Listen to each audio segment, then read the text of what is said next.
Hello friends, good morning, welcome back.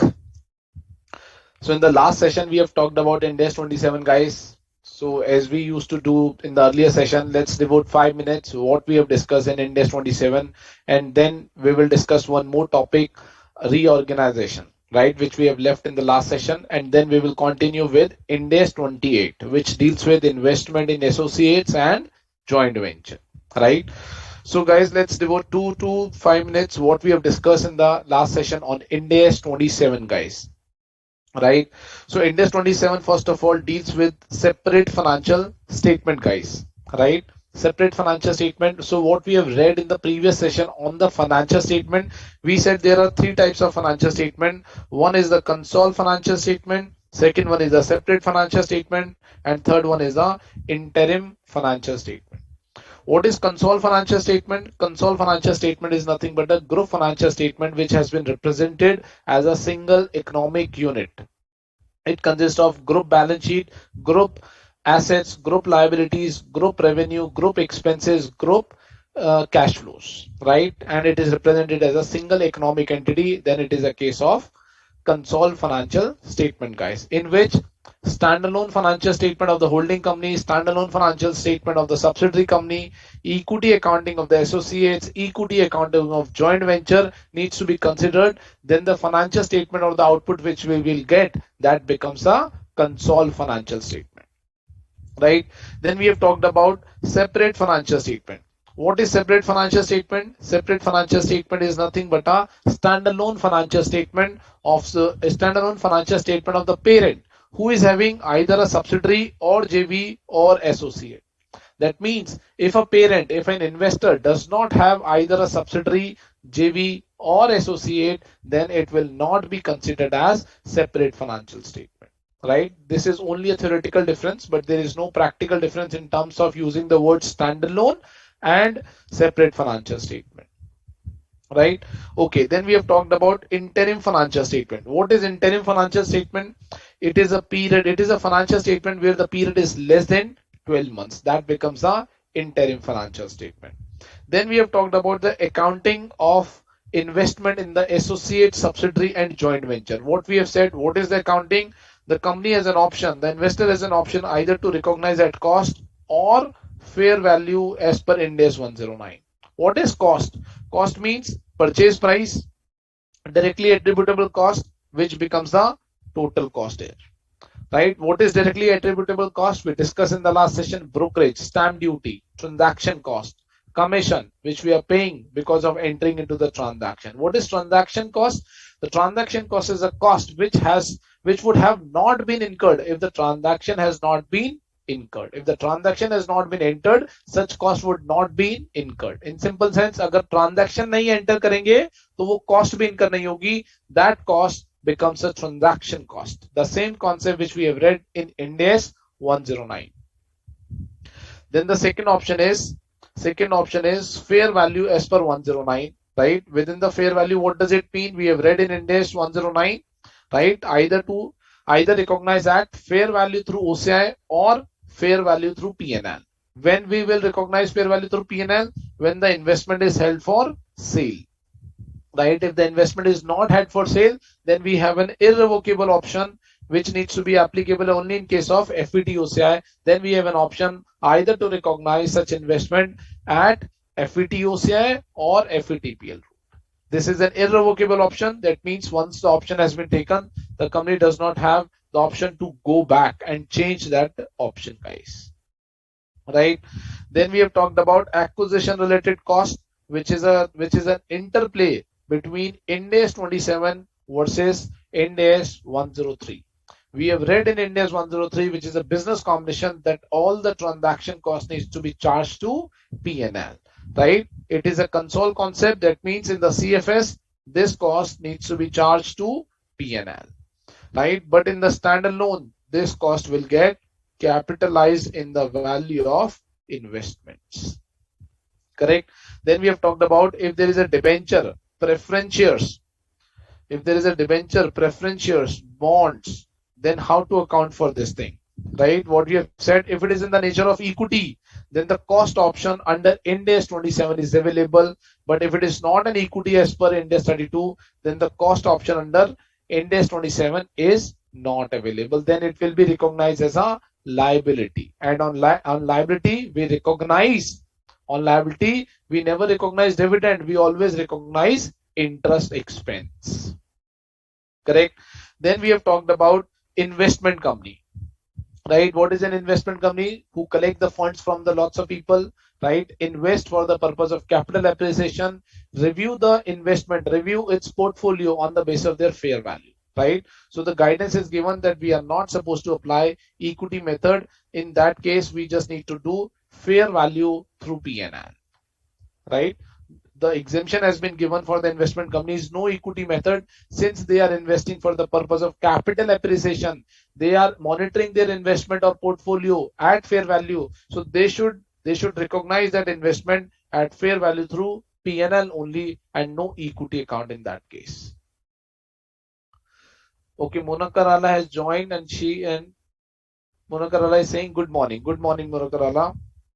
Okay, so guys, this is what we have discussed under Ind AS 27 in the previous session. And believe me, guys, this is very small standard, but very important standard in order to help the company how to account for its investment in JV, subsidiary, associate, right? Okay, so next topic is restructuring in the organization, right? If there is a restructuring in the organization, then how it needs to be accounted for, right? How it needs to be accounted for. Let's understand what is the structure in this case. Let's say this is the structure. This is the existing structure. Let's say this is the owners, A Limited, right? And A Limited is holding B Limited and C Limited 100%, right? And now what has happened in this case? There is a proposed structure, proposed or new structure.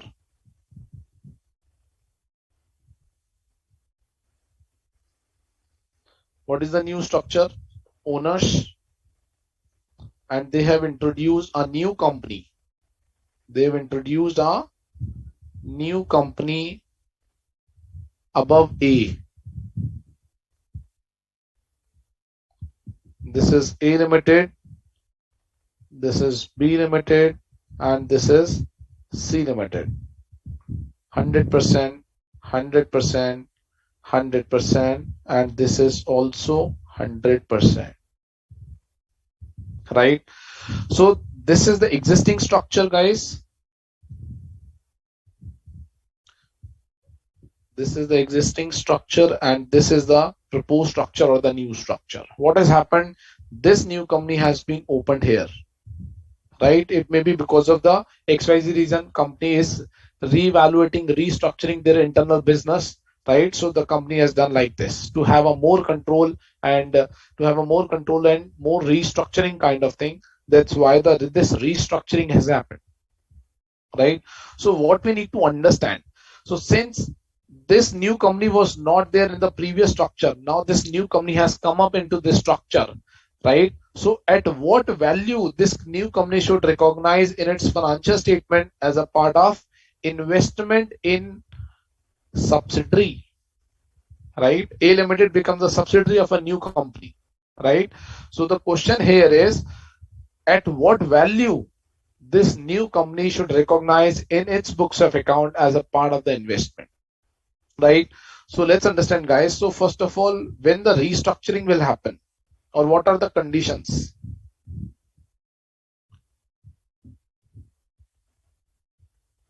Key features of restructuring.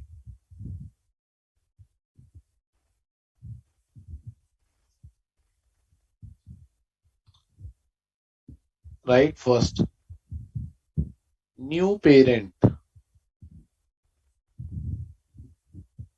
obtains the control of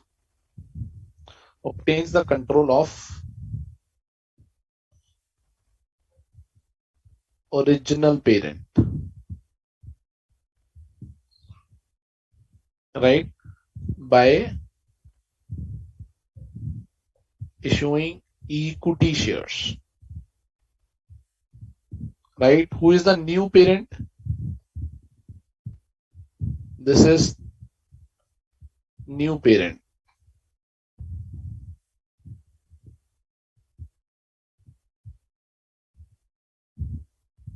New parent.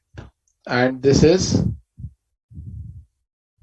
original parent.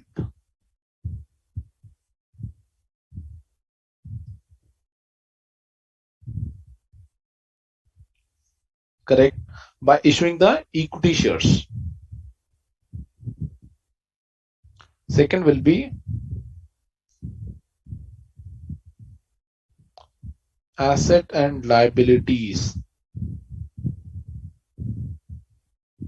of the new group and old group remains same.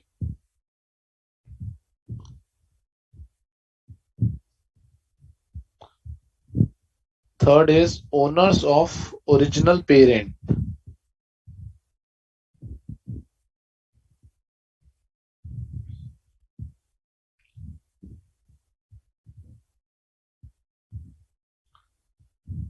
Owners of original parent shall have same interest in original parent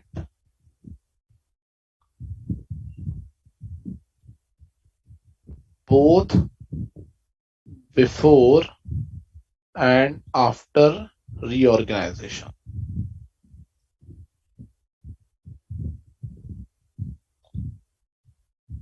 Organization.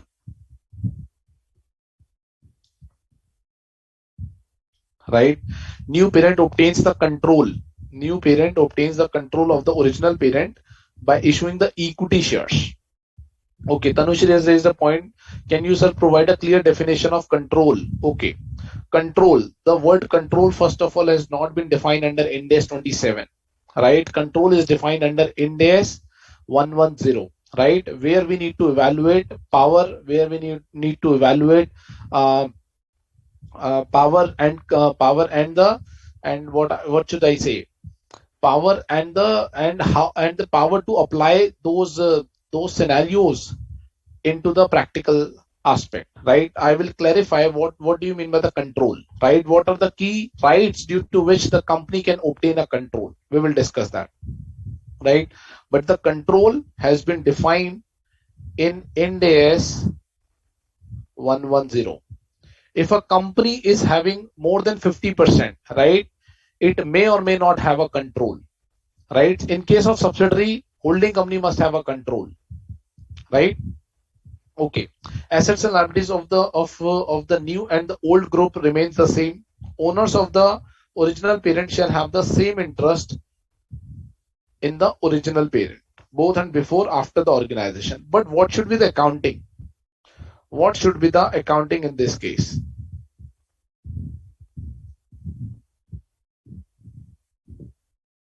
Accounting of investment in original parent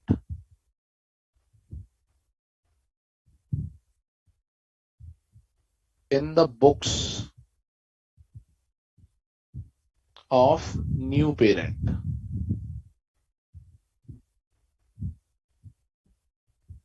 right? At what value it will be recognized? Such investment shall be recognized at the carrying value of equity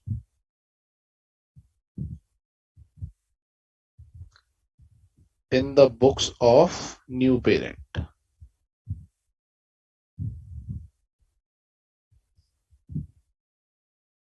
in the books of new parent, right? Let's take an example, guys. Example number illustration 1, right? Illustration 1. page 14.177, right? This is the question. Following is the existing and the proposed group structure of the original parent A, right? So first of all, there is a mistake in writing this. This is a old structure and this is a new structure, right? Okay. So in this case, what we are saying, the owners of company A will transfer all their shareholding in company A to a new co. So this is a new co, this is a new company, and this is the original parent, right? So owners of A Limited have transferred their shareholding in the company A to new co. In exchange of such shares, new co will issue its equity shares to the owners. So new co will issue equity shares to owners,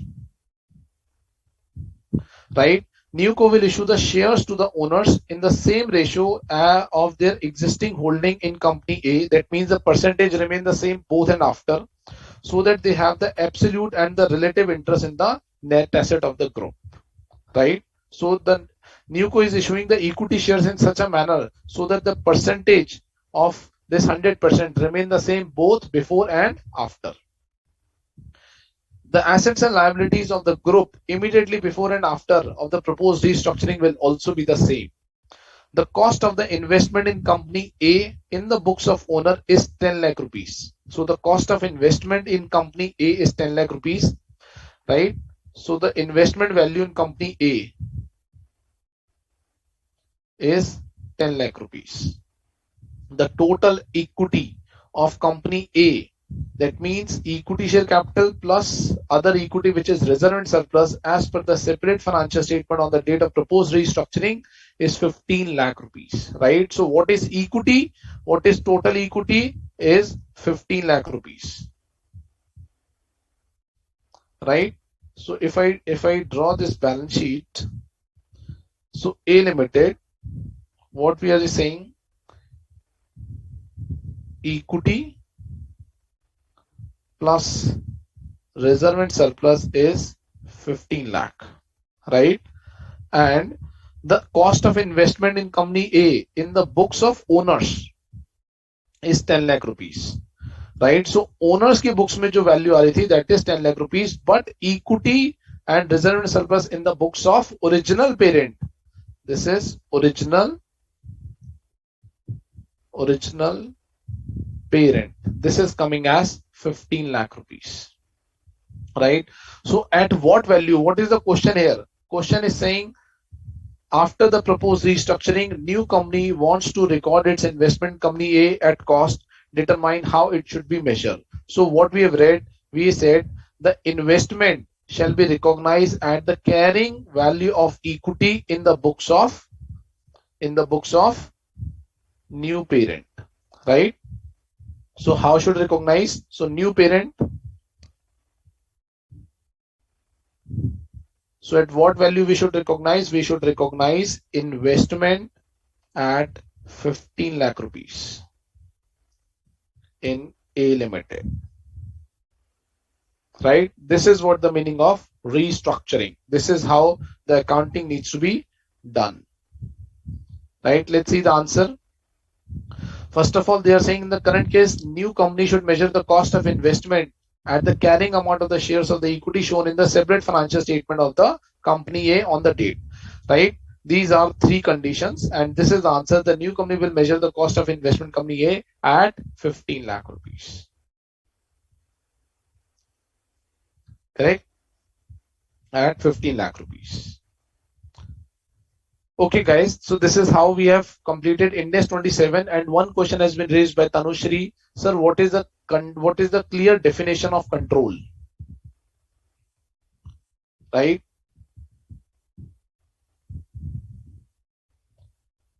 Tanushri Kuri. It is defined under Ind AS 110. Right? For example, this is the H company. H company is holding, this is the S company limited. S company is holding 70%. That means H is having control, and this is the subsidiary company, right? So for the control evaluation, what we generally see, power over investee. Who is the investee in this case? Investee is S Limited,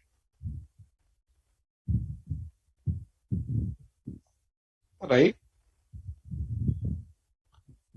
Second is we evaluate exposure to variable return, and then we will say linkage between power and return, right? These three things Tanushri needs to be satisfied. What is power? These comes with certain rights. What is the power? Power is appointment of equity share capital, first of all, right? Voting rights. Second, potential voting rights.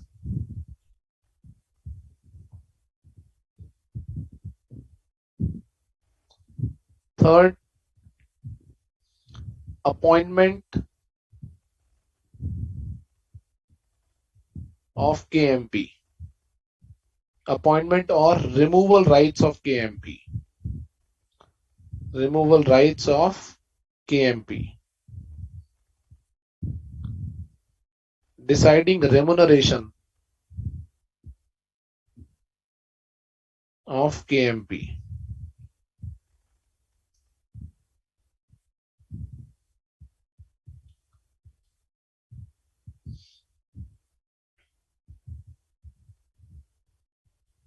Options to acquire additional shares in investee.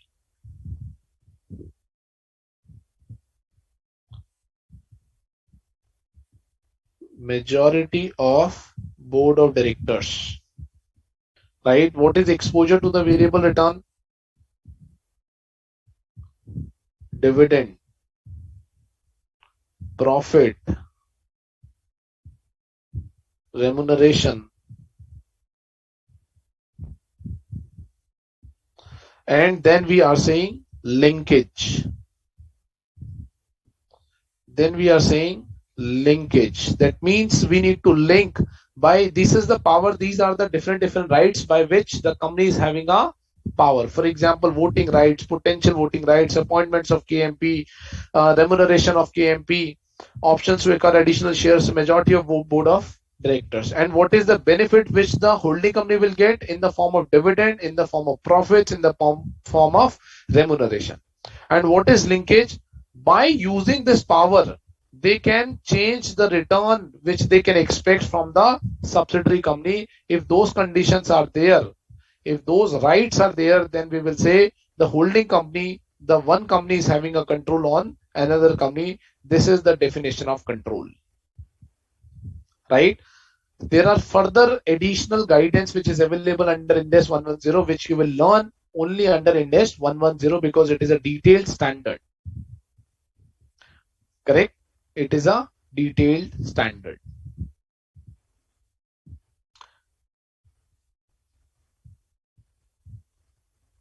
Okay, Sairam is saying, sir, but our investment was 10 lakh rupees. Our investment was 10 lakh rupees, but why should we record the carrying value of the company? Okay, so A Limited, if I say the new co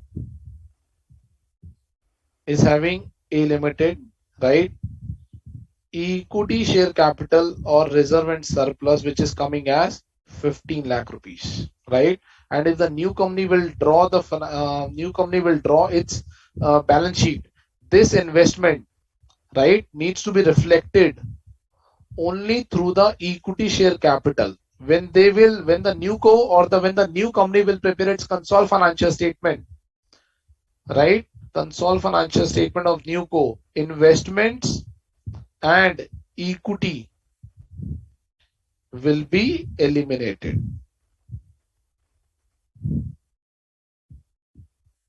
will be eliminated, right? Will be eliminated. That is why this is there. Okay, Tanushri is saying, thank you, sir. Is this the definition of control is universal or considered at every places? This is not universal, right? It is only universal for the purpose of evaluating the whether the other company or entity is a subsidiary or not, right? Different standards provides a different definition of control. For example, if I talk about service concession arrangement, Ind AS 115 Appendix C, it has a different definition of control, right? But from the consolidation perspective, business combination, Ind AS 110, consolidation perspective, this is the only definition of the control which we have talked about. Are we clear?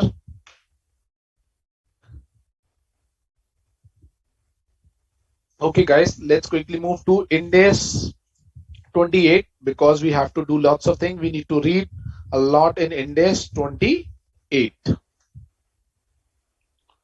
Okay, Sairam is saying, sir, what is the difference between the investment and the carrying value?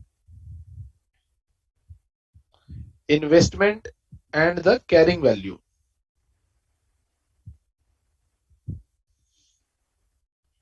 So where is the difference? This is 15 lakh rupees and this is 15 lakh rupees. Where is the difference?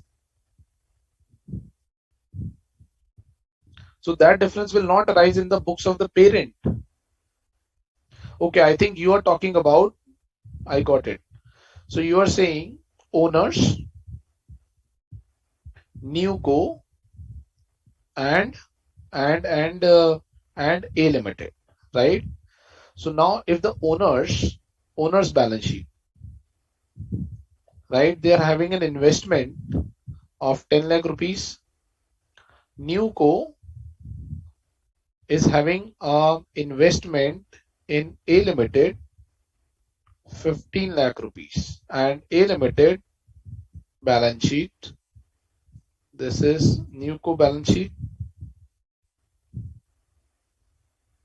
right? A Limited has equity plus reservant surplus of rupees 15 lakh, right? So first of all, this will get tallied, this one, right? So equity 10 lakh rupees, and I think you are talking about the difference between this 10 lakh and this 15 lakh. It will be recognized as a capital reserve,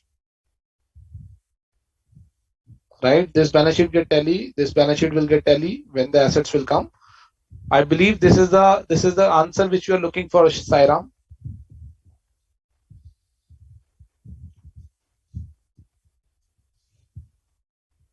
Okay, let's move on. Ind AS 28, guys.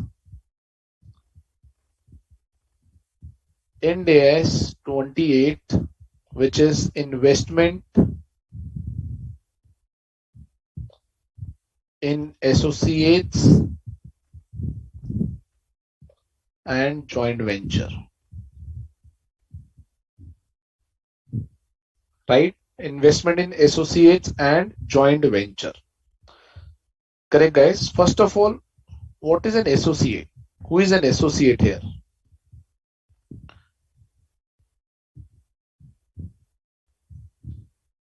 What is the meaning of associates? I'm just checking, guys, the diagram, the flow chart which I generally create for the sake of understanding whether it is useful to you or not, whether do you understand better, right? Do you understand better or not? So that if anything needs to be changed in my teaching style, I should change in myself, right? So please let me know, guys, if all these recap thing which I'm doing at the beginning of the session, devoting 5 minutes additionally on every session, whether this is really helpful to you or not. And secondly, the flow chart which I generally keep on preparing in the sessions, whether this is helpful or not, right? Please let me know.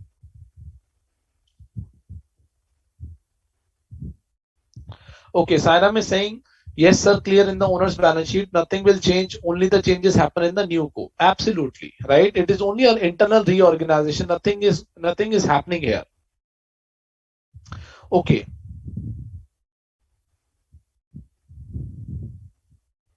So what we are saying, entity, or what is the meaning of associates? An entity is an associate of investor.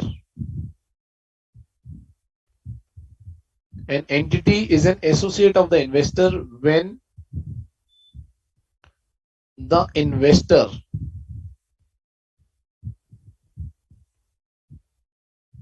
is having significant influence. Significant influence on that entity. Sairam is saying, yes, sir, it is really helpful. What about others, guys? Right. So what we are saying, who is an associate? An entity is an associate of the investor when the investor is having a significant influence on that entity. Right. Okay.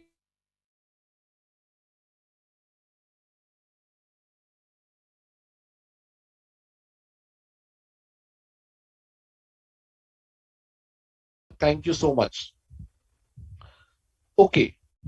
Associates, if the investor is having a significant influence, right? What is significant influence? That is what we just need to understand. But prior to that, right? Prior to that, basic concept, subsidiary. When we will say other entities are subsidiary,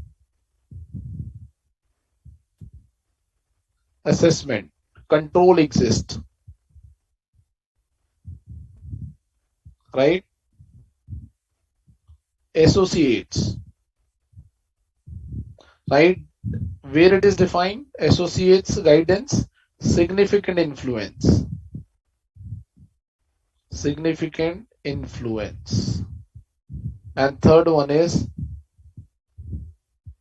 joint venture. And fourth one is joint operation. Correct? Joint venture when the joint control exists. Joint control. Joint control. Which standard? Ind AS 111. Ind AS 111. Significant influence, Ind AS 28 and Ind AS 110. For joint venture, accounting is also given under Ind AS 28. Correct, guys? Okay. So now what we need to understand, we have understood what is an associate. Right? We have understood what is an associate, but in order to have a detailed understanding of associate, we should understand what is significant influence. Right? What is subsidiary? We know what is subsidiary. What is joint venture? Right? For the sake of understanding of these terms, joint venture.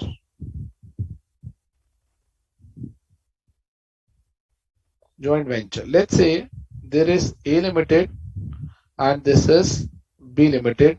They have entered into a new company or they have entered into a new venture, AB Limited. Right? Both are holding 50%. There is no parent. There is no parent in this case. AB Limited is a joint venture. Right? B Limited is called joint venturer.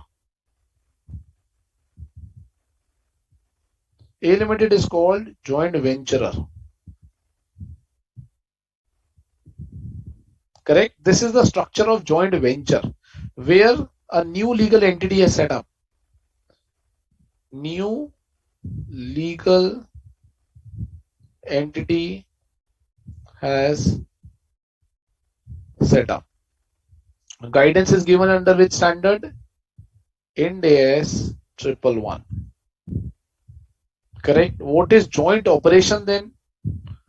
What is joint operation?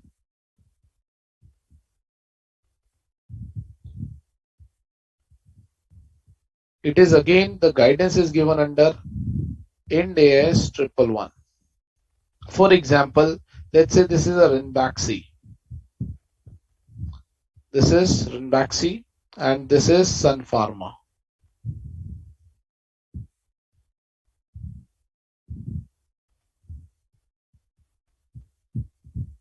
Right? Now they have entered into a contract. It is a contract. Right? What is the contract? Contract to develop medicine. Maybe COVID medicine or any other medicine. Right? No new legal entity is set up. No new legal entity has been set up, right? So let's say in this contract, they are merging their operation basically to develop a medical drug, merging their operations.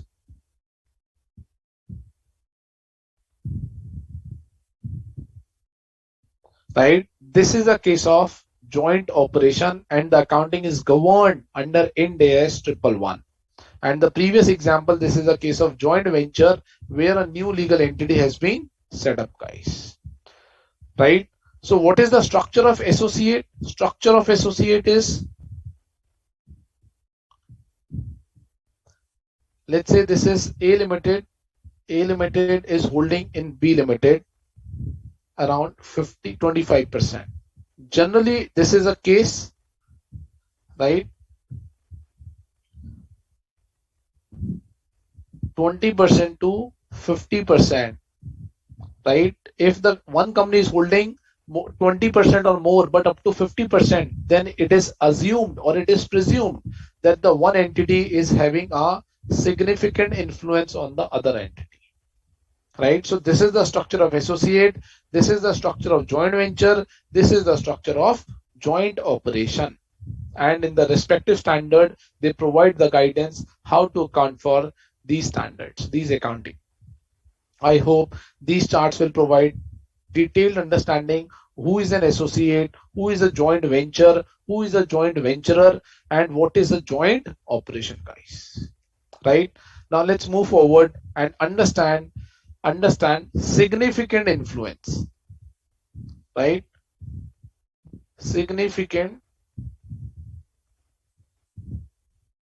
influence. This is, in short, we will say SI.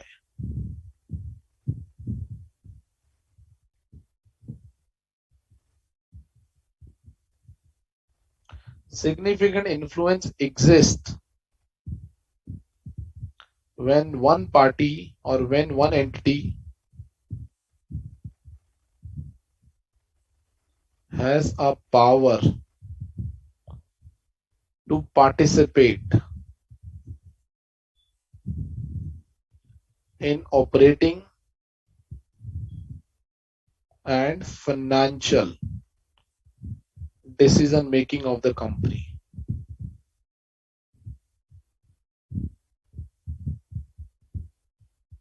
Of other entity. Right? Then it is a case of significant influence. When one entity is having 20% or more stake, but up to 50%, then it is presumed that first entity is having significant influence on other entity. Right? Then it is presumed, उसको मान लिया जाएगा कि वो significant influence है. What is the structure? A limited, B limited, and A is holding, let's say, 20%. So B becomes an associate of A, right? B limited becomes associate of A limited, right? So we are saying first there should be a right to participate in the operating and the financial decision making of the other entity. Then it will be a case of significant influence, right? Third point is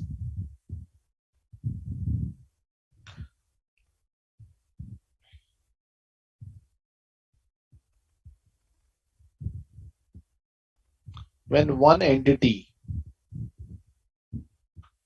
is holding stake less than 20% in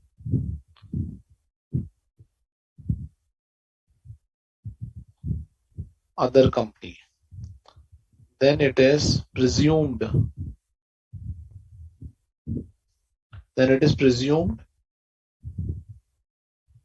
that first company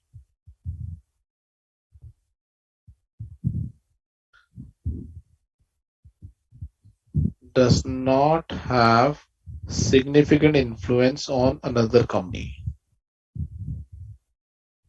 Correct? Fourth, other factors to be considered for evaluating what? For evaluating significant influence. What are those factors? A, representation on board. B,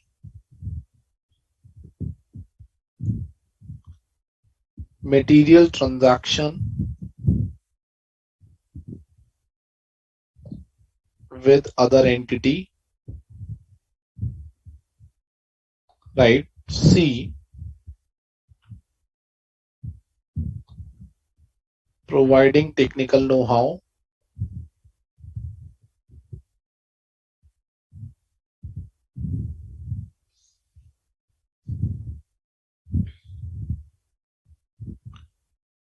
Participation rights in appointment of KMP, appointment or removal of KMP, right?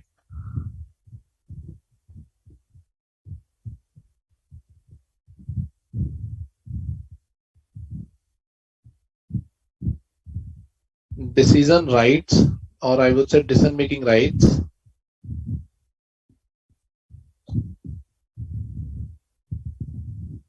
participation rights in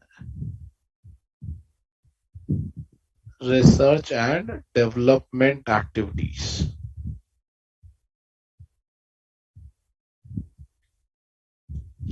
Right? These are the factors. This is not the condition. Remember, these are the factors which need to be considered for the purpose of evaluating significant influence. If there is a significant influence, then it will be a case of associates. If there is no significant influence, then it is not a case of significant. There is not a case of associate, guys. Right? Now let's take a couple of examples to understand this concept. Okay, illustration 1.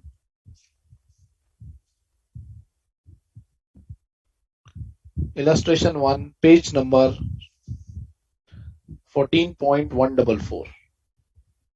Please read, guys.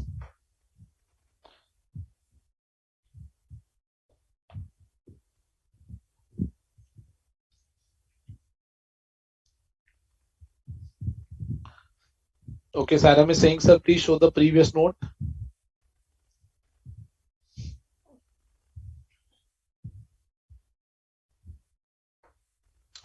Okay, E Limited hold 25% of the voting power of an investee. Right, the balance 75% of voting power is held by three other investors, each holding 25%. Right. Okay, so that means there are four shareholders. Let's say A, B, C, D, and E.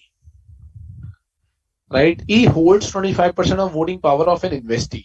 Right, let's say this is an investee. What is an investee? Investee is a company. Maybe let's say X Limited. Right, I'm putting a name. E is holding 25%, and the balance 75%. Balance 75% of the voting power is held by three other investors, each holding 25%. A Limited, B Limited, C Limited, and D Limited. Everyone is holding 25%. Right? The decision about the financing and the operating policies of the investee are taken by the investor holding majority and the holding majority of the voting power. Right? So decision is taken by majority. Decision is taken by majority. Right? So if there is a 75%, right, it becomes a majority.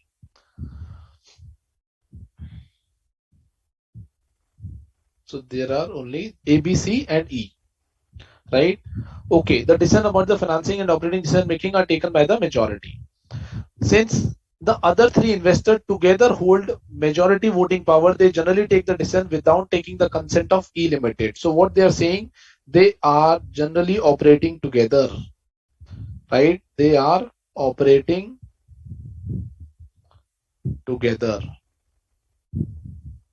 Right? So they are holding around 75% plus 25% is equal to 100%. Right? So they are taking the decision jointly and they are not considering E in the decision. E does not have even the participative rights because they are taking the decision on majority basis and ABC collectively form majority. Correct? Even if E Limited proposes any change to the financing and the operating policy of the investee, the other three investors do not vote in the favor of those changes. So in effect, the suggestion of E Limited are not considered while taking the decision. So E Limited has the right to participate in the decision making, but they collectively take the decision by their own and basis that decision happen. That means if the E is saying A, if the E is saying 1, they all together saying 2, due to which decision never happened in the favor of E Limited. Now the question is whether E Limited is having a significant influence in the decision making. Answer is no significant influence exists in this case. No significant influence exists in this case, even if he is holding 25%. Right? That means we need to look at the substance of the transaction as well. It is presumed that E is holding 25%. It is presumed that the E should have the significant influence, but no. In this case, the decision happened without involving E. How do we need to write our exam in this case? As discussed earlier, first we need to write background of transaction, right? Then secondly, we need to provide technical guidance,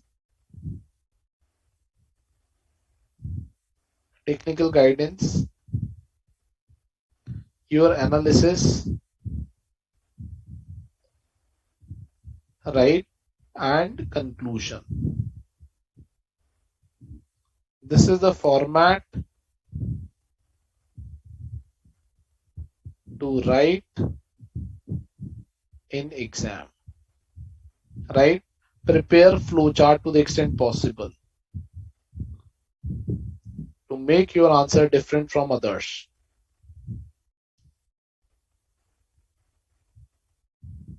To the extent possible.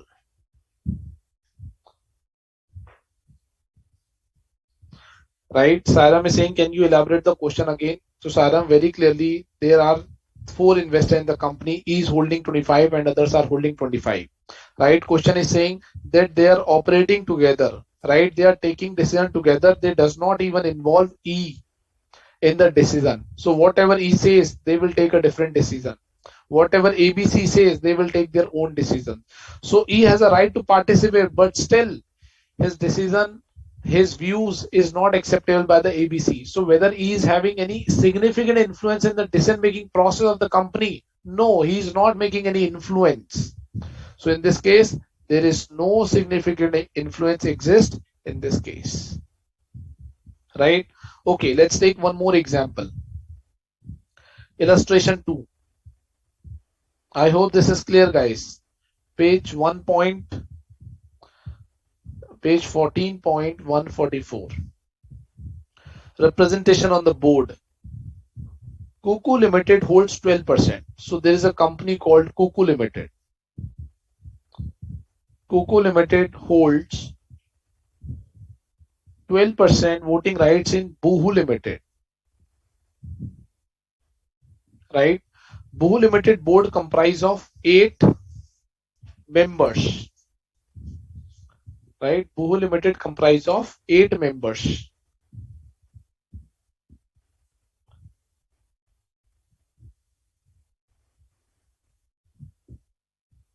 8 members, and 2 of these members are appointed by Kuhu Limited, right? 8 members.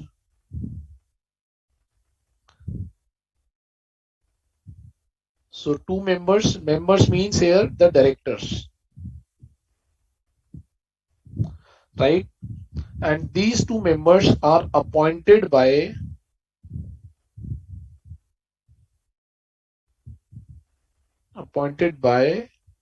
Kuku Limited, right? Each board member has 1 vote in the meeting. Is Boohoo Limited an associate of Kuku Limited? So what the question is saying, there are 2 companies, Kuku Limited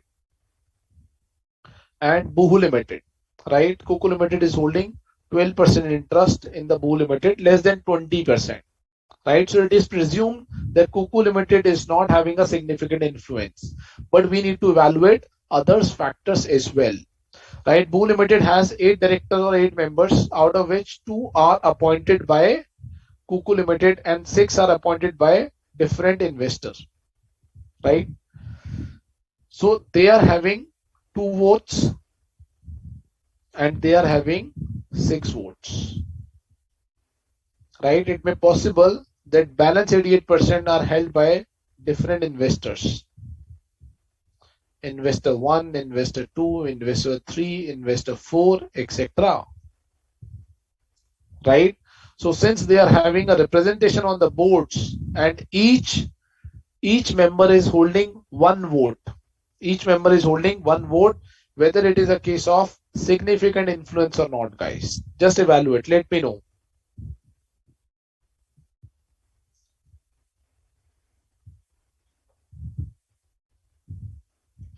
So Sairam is saying, sir, if the company is making a basis of decision taken by 3 companies, then the loss is also suffered by the E Limited, including 3 companies. Loss, if the loss is suffered by the investee, it is not the case that it needs to be borne by ABC Limited. It needs to be borne by ABC and E because E is also holding 25%. But he Limited is not able to participate in the decision because they are operating jointly. There is a big politics going on. Right? In such a scenario, it's always better that to exit from that kind of scenario.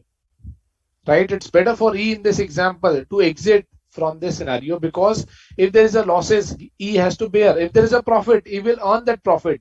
But on the day-to-day running of the business, power, financing decision, any other decision, E is unable to participate. I hope this is clear to you, Sairam. So guys, what's your view in this case? Whether Boohoo Limited is an associate of the Kuku Limited, yes or no? Quickly, awaiting for your response. Priya saying yes, significant influence exists. Absolutely correct, Pia. Significant influence exists. Let's read the answer.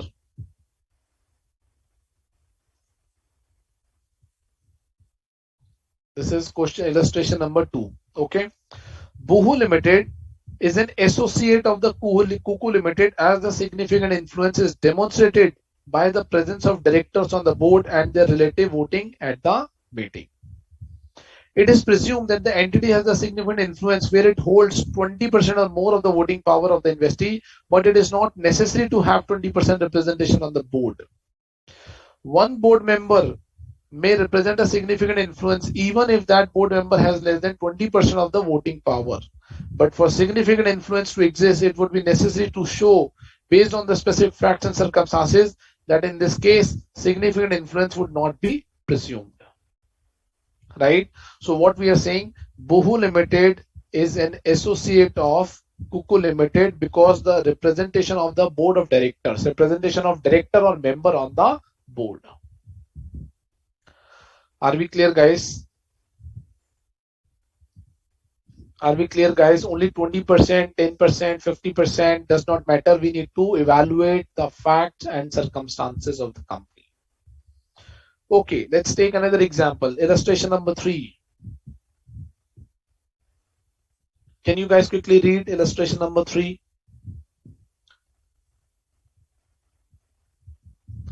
Okay, M Limited holds 10% voting power on an investee, right? M Limited holds 10% voting power on an investee. Name has not been given, investee.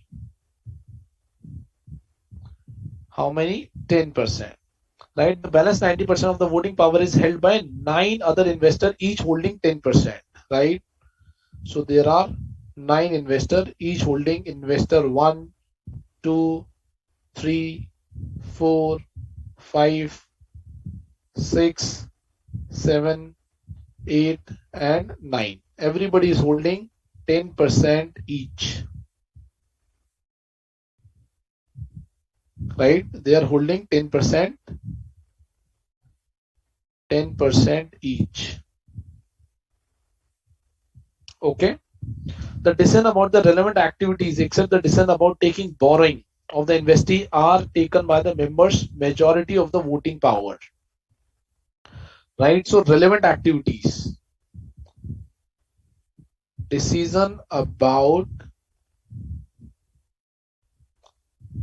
relevant activities. कौन decision ले रहा है relevant activities के? Majority. Members holding majority.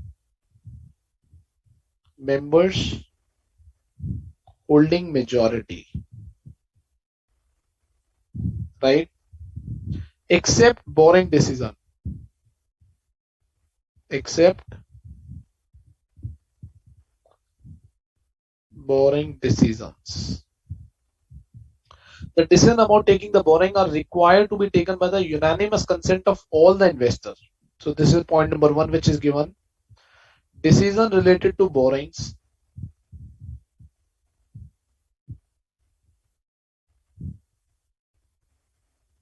right? So this decision needs to be taken by all members,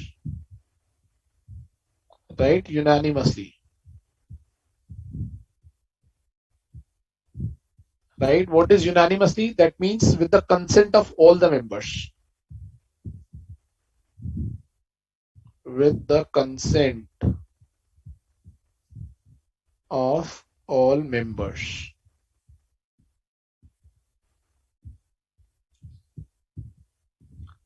Okay.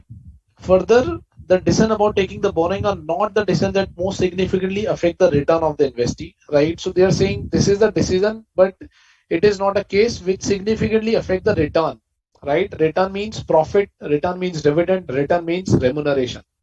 So these are the relevant activities. Decision about the relevant activities means key decision which needs to be taken by the majority of the members.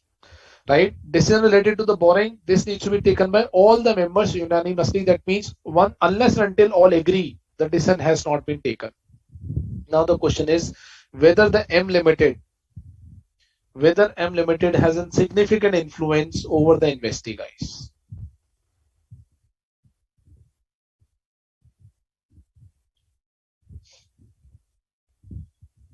Can you guys think about it and let me know?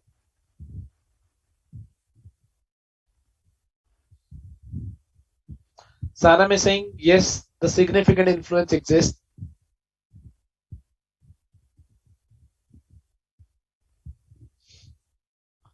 Okay.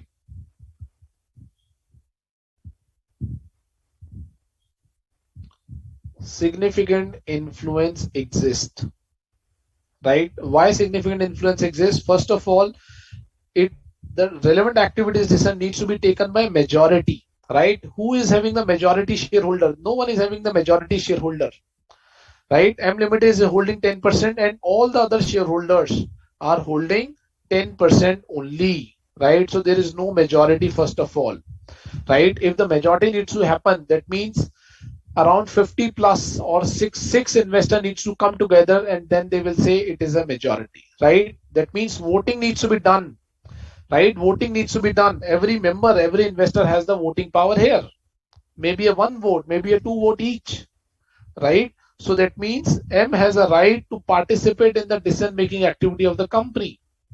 Second, decision related to the borrowings.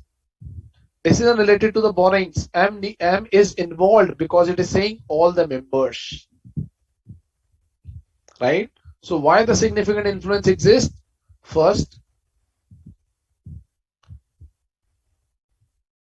M Limited has the power to participate in the decision making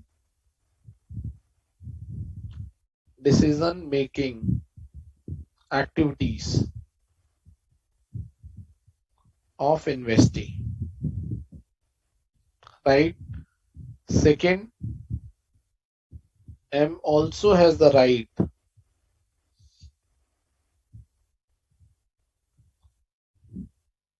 to take decision on borrowing, not to take, to participate in the decision. Participate in the decision related to borrowings.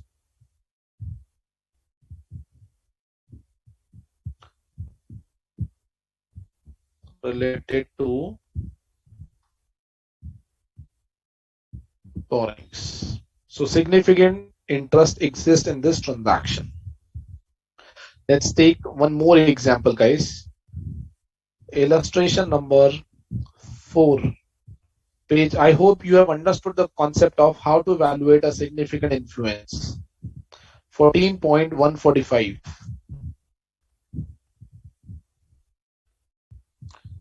14.145, guys. Okay, material transaction between the entity and the investee. RS Limited is an entity engaged in the business of pharmaceutical. So there is a company called RS Limited, right? It has invested in the share capital of an investee XY Limited and is holding 15% of the total voting power, correct?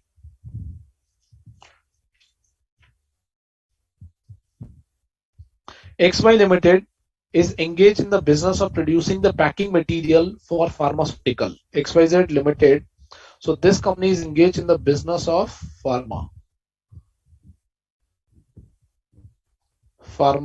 business. This company is engaged in the business of producing packing material. Producing packing material for pharma. Correct? XY is engaged in the business of producing packing material of pharma entities. One of the incentive for RS Limited to invest in XYZ Limited was the fact that XY Limited is engaged in the business of producing packing material which is useful for RS. Since last many years, XYZ Limited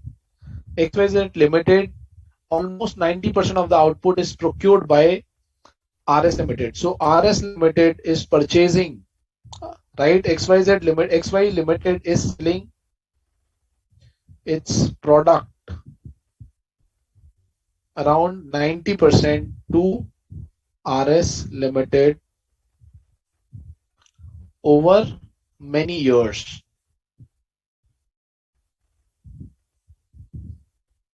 So guys, what is the question? Question is very clear. RS Limited is holding 15% interest in XY Limited, which is lower than the 20%. Right? RS Limited is engaged in the pharma business. XY Limited is engaged in the producing a packing material for pharma business. And RS Limited is purchasing around 90% of the product, right, from XY Limited. So just think about it. Entire profit, entire business of XY Limited is dependent, or I would say 90% of the business of XY Limited is dependent on RS. Now, whether RS has significant influence in XY Limited, yes or no, guys? Think about it.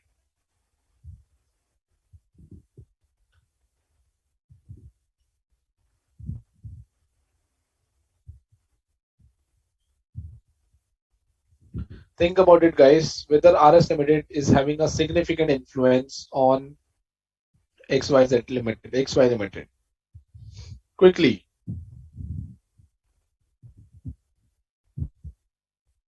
Significant, yes. Significant influence exists in this scenario. Why? Because 90% of the business of XY Limited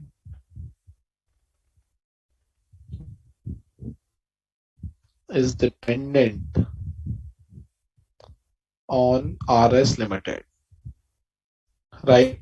RS Limited has a power to participate in the decision making of XYZ Limited, right? Significant influence exists in this particular scenario.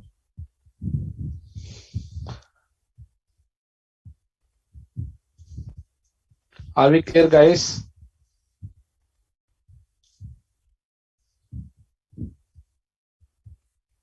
Okay, let's take one more example. Illustration number 6, right? Illustration number 5 you guys need to do yourself. Simple example. Illustration number 6, page 14.146. R Limited is a tire manufacturing company. R Limited is a tire manufacturing company. The entity has entered into a technology transfer agreement with another entity Y. Technology transfer agreement has been entered between these two entities, which is also involved with another entity Y, which is also involved in the business of tire manufacturing. So this is involved in tire manufacturing.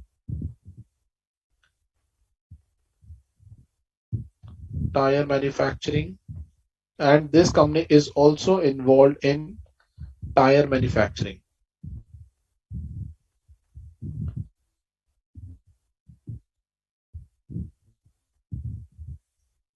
Correct? R Limited is an established entity in the business, whereas Y Limited is a new entity, right? So this is an established entity.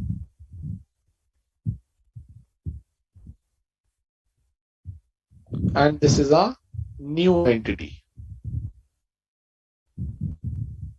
Correct? As per the agreement, R Limited has granted to Y Limited a license to use its technical know-how. Right? So license has been provided by R to Y for technical know-how.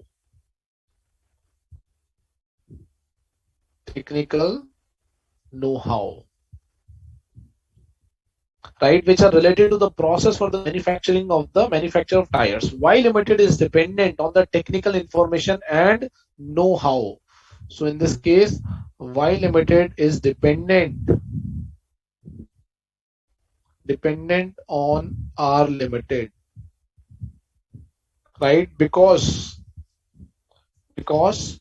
of its lack of expertise and experience in this business. Further, R has also invested 10%. R has invested 10% in Y Limited. Whether R Limited has a significant influence or not. What is the question, guys? There are two companies, right? R Limited and Y Limited. Both are into the tire manufacturing business. R Limited is an established entity. Y Limited is a new entity.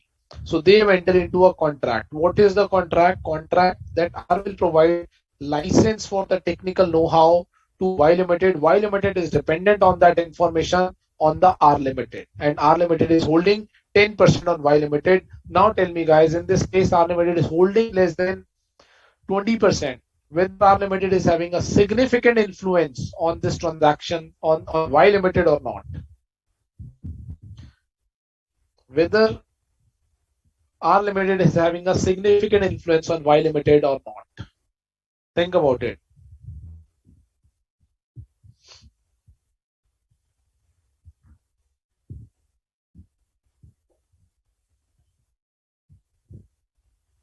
Quickly, guys, whether they are having a significant influence or not. So answer is yes. R Limited has significant influence on Y Limited, and therefore Y Limited becomes an associate for R Limited. Are we guys clear? So all these questions, if you see, there are in all these questions we are saying that the one company is holding less than 20% stake in the another company, still they are having a significant influence. Right, guys? They are having a significant influence. Any doubt, guys, till now? What we have discussed around 5 to 6 questions we have discussed in the session, right? Any doubt till now? Tanushree is saying significant influence exists in question number 6. Absolutely. Any doubt, guys? Any doubt till now? Waiting for your doubts. Or should we move on?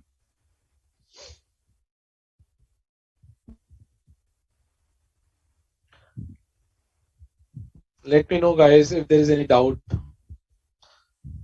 Okay, let's move on. In the significant influence, we have said potential. Okay, I think we have not said. Next concept is the potential voting rights. Potential voting rights. Right? What is potential voting rights? What is the example?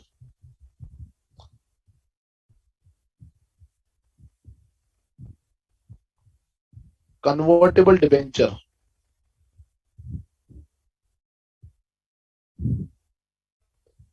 into equity.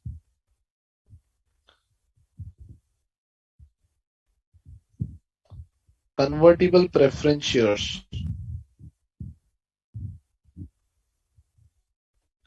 into equity. Convertible bond into equity. Right? So point here is what we are trying to say, potential voting rights. Potential voting rights shall, or another example, option to acquire shares, equity shares.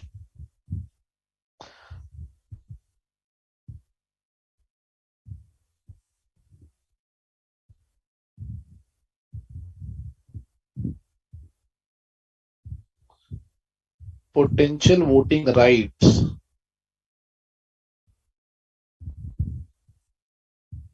shall be taken into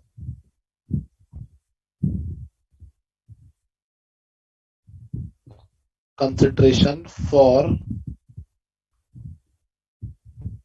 evaluating significant influence, right? For example,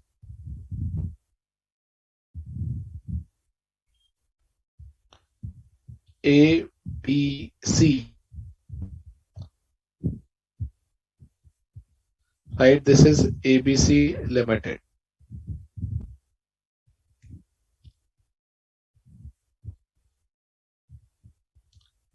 A is holding, let's say 60%, B is holding, let's say, B is holding, let's say, or A is holding, let's say 80%, right? B is holding, let's say 15%, and C is holding, let's say 5%, right? B Limited has rights to acquire 20,000 additional stake in ABC Limited after 5 years, right? B के पास right है to acquire additional shares of additional stake in ABC Limited, right? So how do we evaluate? So first of all, this is a potential voting rights. This is potential voting rights. That means voting rights which are available in future. What is the meaning of potential voting rights? For example, we say potential employer. He is going to be a potential employer in future. What is the meaning of this? Voting rights available in future. Available in future. Right. So how do we need to evaluate in this case? So let's say A Limited, B Limited, existing stake.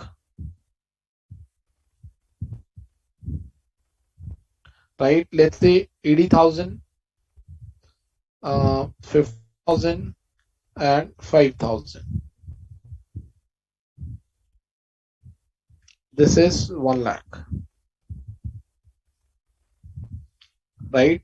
Plus potential voting rights. None, and B is having 20,000. Or I should say 2,000 only. 2,000, right? Share price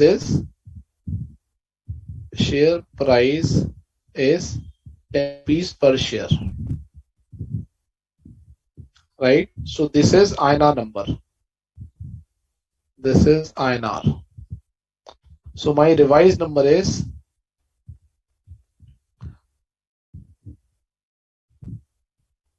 total stake 80,000,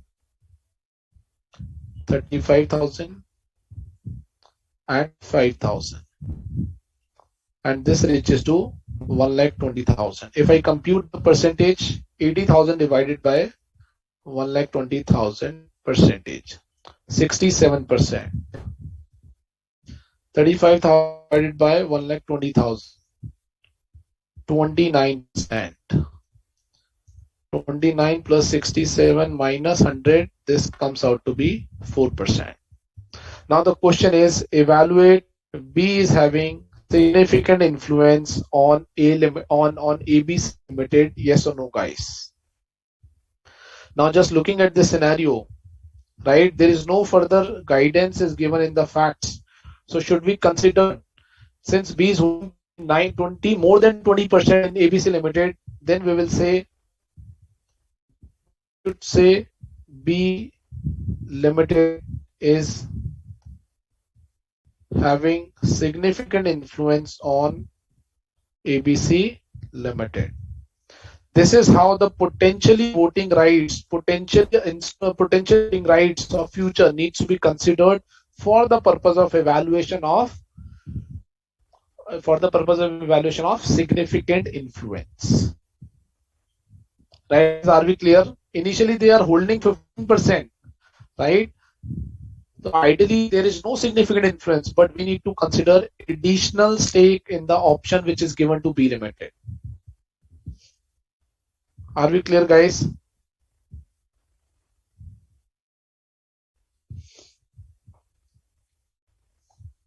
Let's take one example on this. Illustration 7. Page number 14.147. Potential voting right. An entity which is currently holding 10% of the voting power of an entity has an option to purchase additional 50% stake from the other investee. Let me put the study here.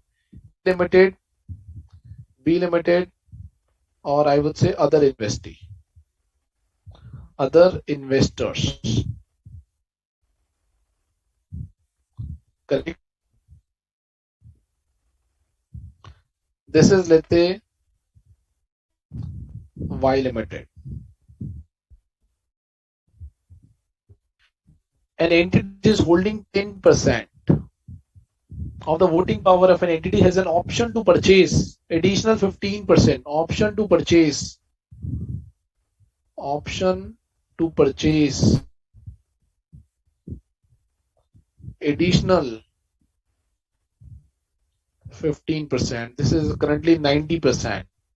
Right? However, the entity currently does not have the financial ability to purchase additional 15% voting right. Determine whether the entity has significant influence or not. What we should say? Yes, additional 15% additional option to acquire 15% stake needs to be considered for evaluating significant influence. Are we clear, guys? Yes or no?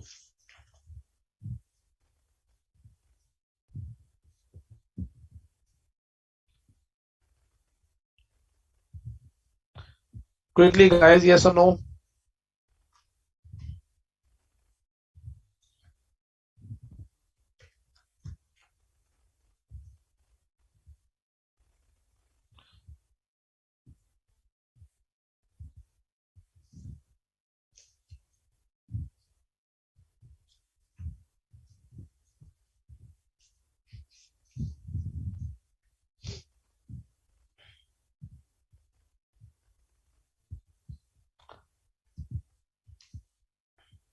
Now let's take a break for 15 minutes, guys. Then we will start with the equity method and we will do some more questions on this. Right? Let's take a break for 15 minutes. And come back after 15 minutes. Nisar, we have a break for 15 minutes now.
Okay, I hope this question must be clear to you. The potential voting rights. Now understand. Now let's move to the next topic and understand how to account for investee shares in the consol books of accounts, right? Or I would say it's an equity method.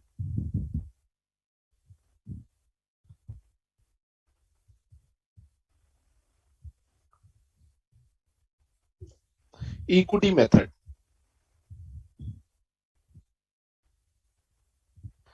right? If I talk about what we have done in Ind AS 27, let's recap that as well. Accounting for investment, accounting for investment in subsidiary associate JV in SFS, right? What we have said that first we need to account for investments. Investment account debit to bank, right? Second is dividend received.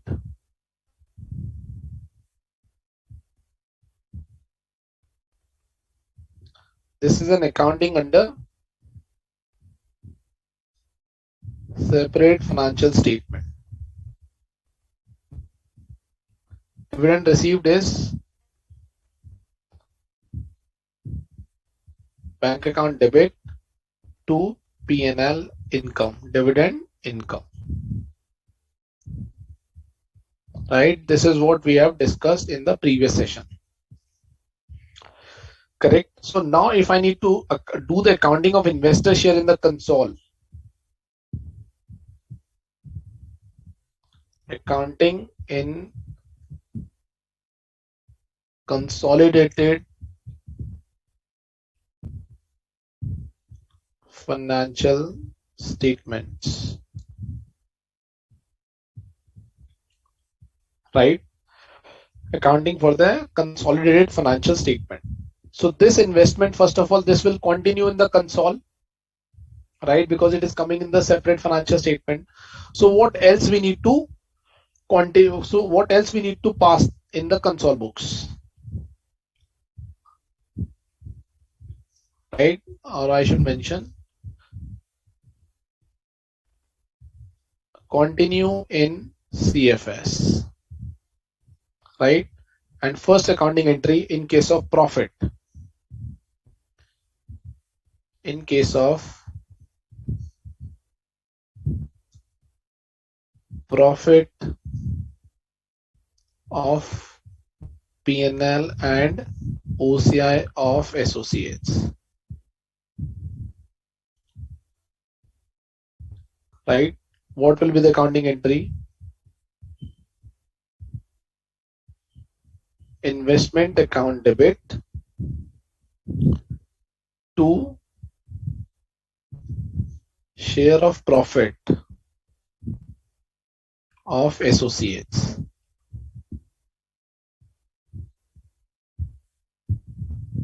to share of profits in OCI of associate.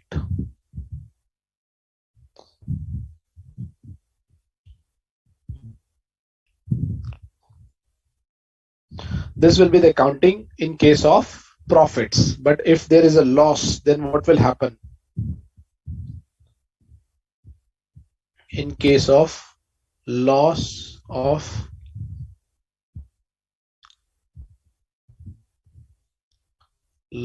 in P&L and OCI of associates.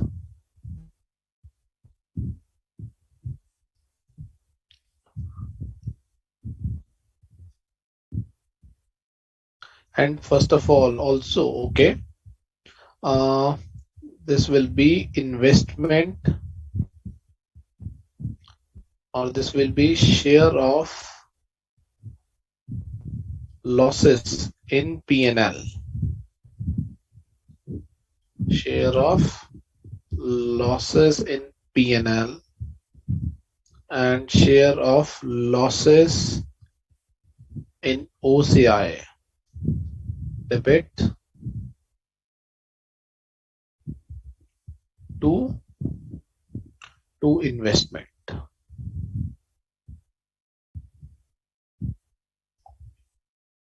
right? And this dividend has been recognized as income in the standalone financial statement or the separate financial statement of the company having a significant influence, right? But in the console, what will happen?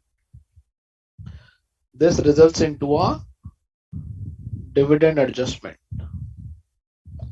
dividend and investment adjustments, right? So what we will do, we will say P&L debit, which is a dividend income,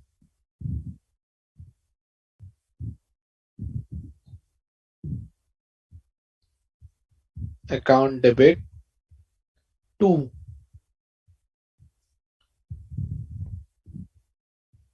investments, right? So dividend accounting will also continue in console,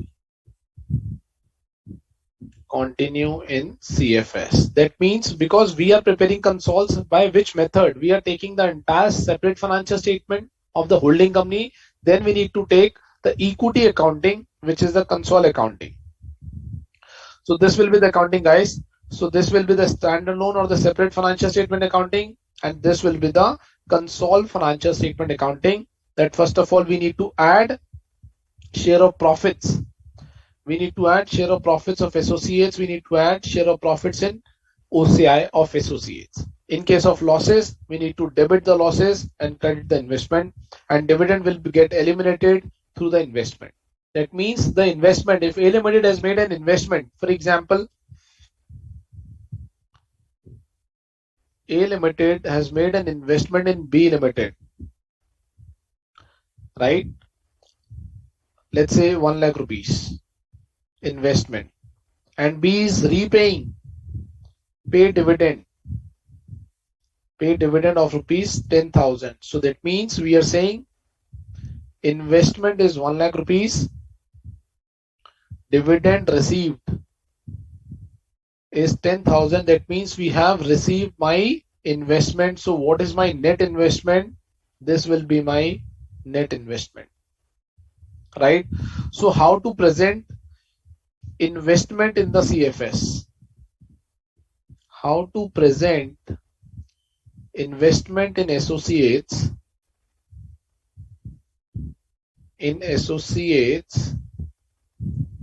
or joint venture in CFS?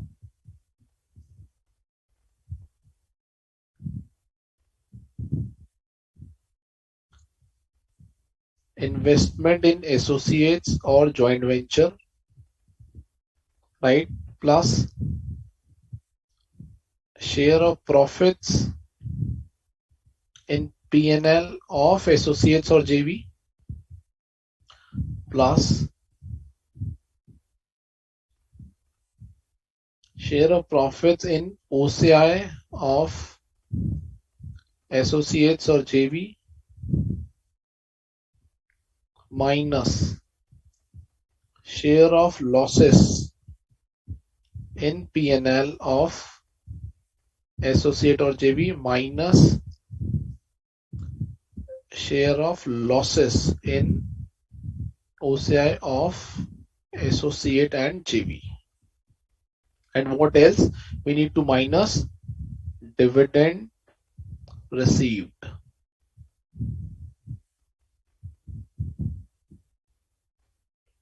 This will be my net investment in CFS.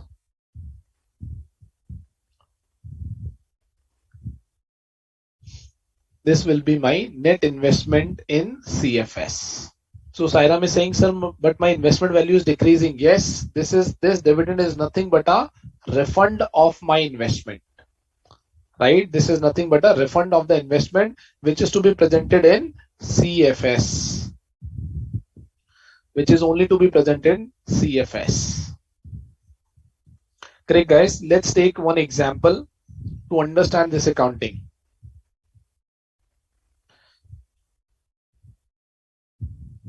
Question number 8.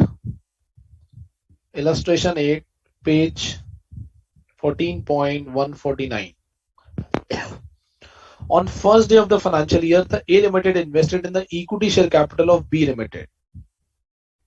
So A has invested in B Limited, or I would say let's draw like this.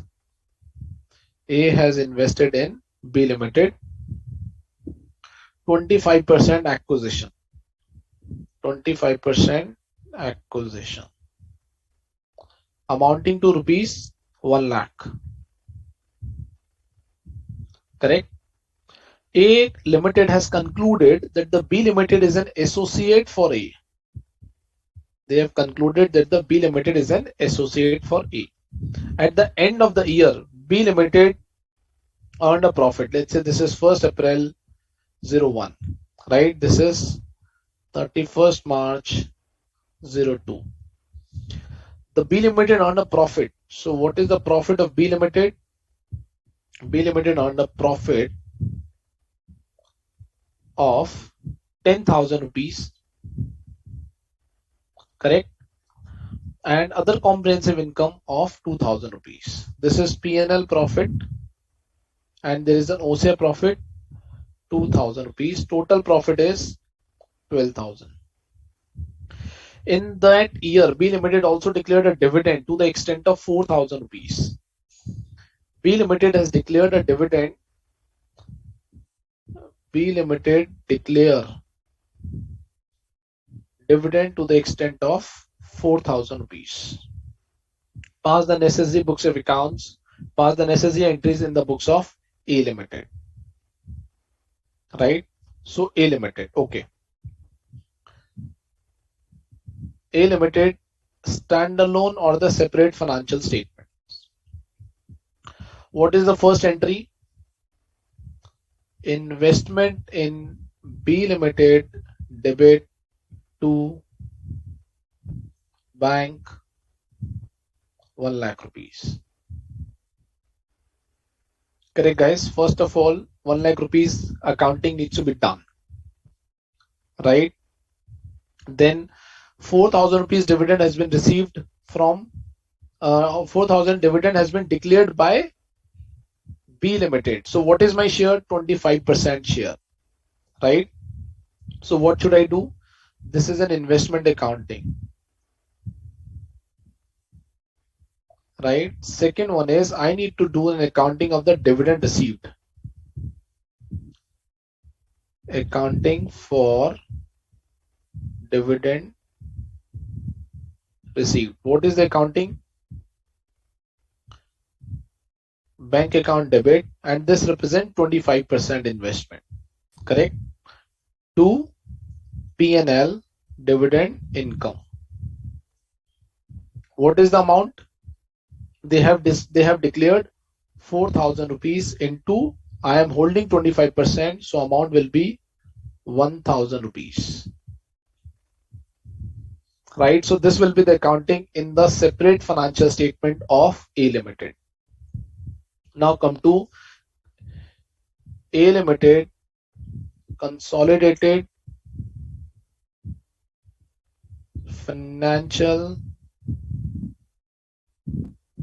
statement.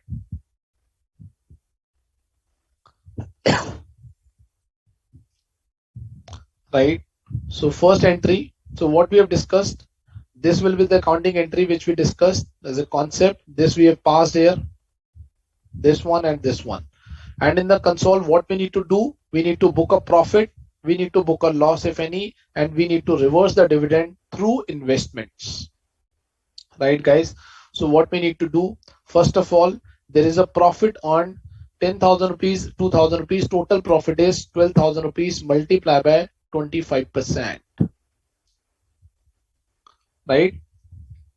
So what we need to do? We need to pass an accounting entry of profit.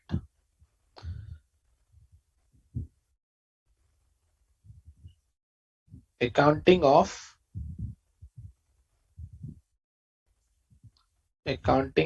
profit for associate share. right? What I will do, investment debit, investment account debit to share of profit in P&L of associate. Where this will be recognized? This will be recognized in P&L. Second, share of profit in OCI of associate. How this will be recognized? Profit is 10,000 rupees. My stake is 25%. I am holding 25%.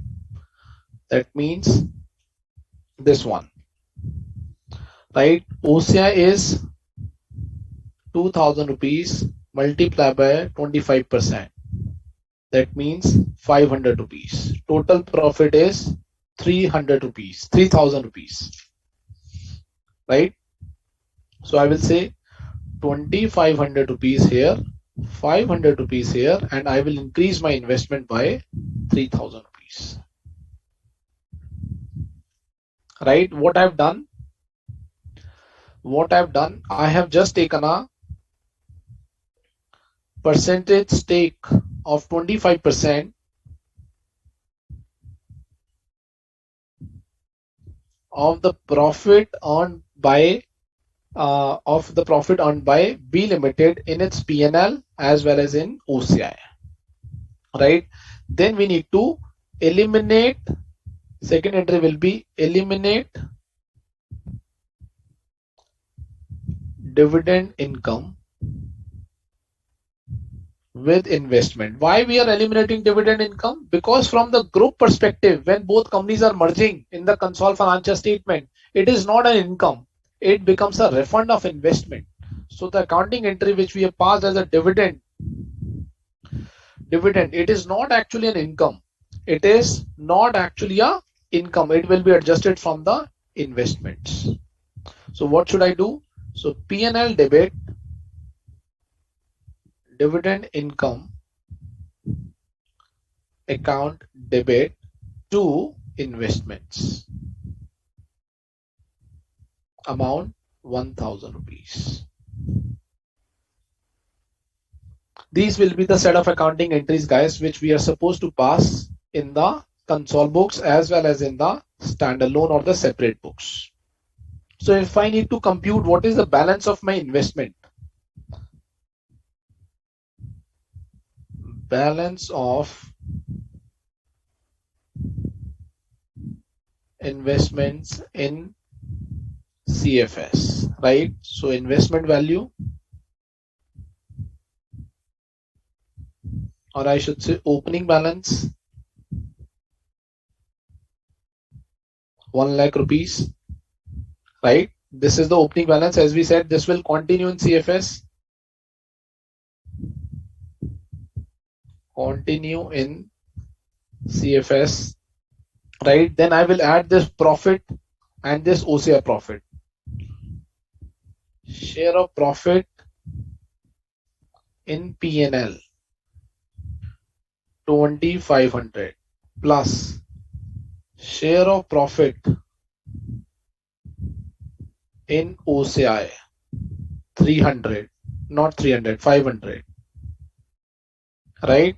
Minus dividend receipt. What is the amount of dividend receipt? 1,000.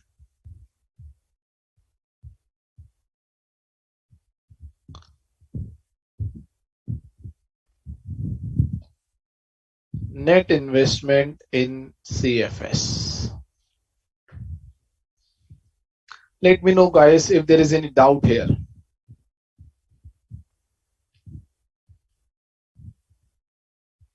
Sairam has raised a question, sir. While preparing CFS, dividend income will be eliminated. I repeat it twice a time. Why dividend is eliminated? Because from the group perspective, it is not an income now, right? It is an income in the separate financial statement. But from the group perspective, it is a refund of investment. That's why we are eliminating dividend from the investments.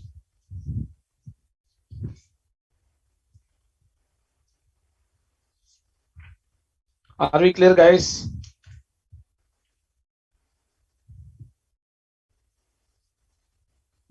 Yes or no? Any doubt in this? Happy to answer. Let me repeat this, what we have discussed here. A Limited has made an investment of 1 lakh rupees in which he has acquired 25% in B Limited, right? B Limited has earned a profit of 10,000 rupees, 2,000 rupees in OCI. Total profit is 12,000 rupees, right? B Limited has also declared a dividend of 4,000 rupees during the year, right? So what is my accounting? So we are saying, first of all, we need to pass an accounting in the standalone books, which is investment in B Limited to bank, which is investment accounting. Then we need to pass an accounting of dividend received. It is an income in the standalone. It is an income in the separate financial statement. That's why we have recognized bank debit to income. In the console, we need to book a share, right? We need to book a share of the profits and OCI. So share of profits, how we will compute? This is the B profit multiplied by my share. This is the OCI profit. This is my share.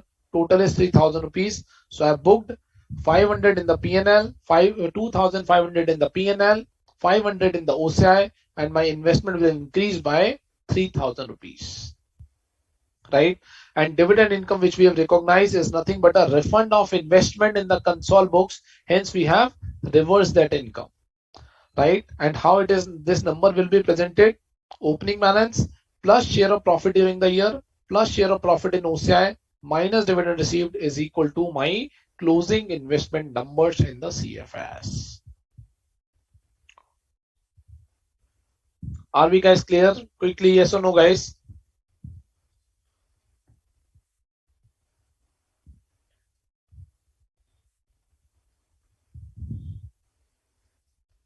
Are we guys clear?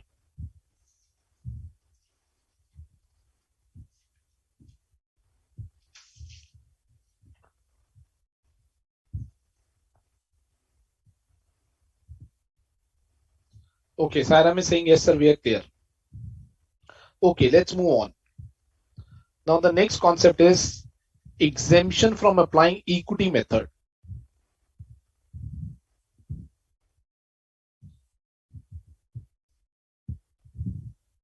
Exemption from applying equity method,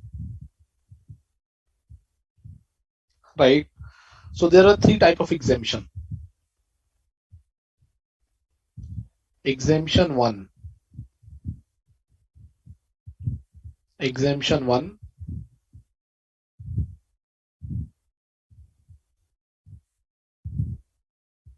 Similar to Ind AS 110. What is that exemption? Right? Exemption means, that means no need to apply equity accounting.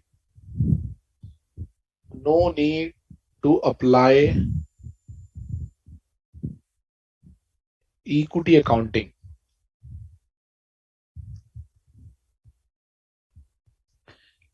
if following conditions satisfied.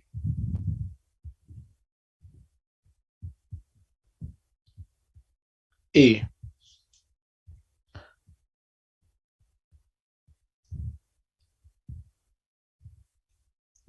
Entity is the wholly owned subsidiary.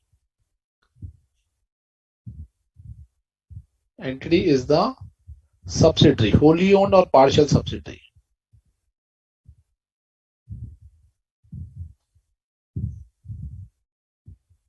Wholly owned or partial subsidiary is a subsidiary of another entity.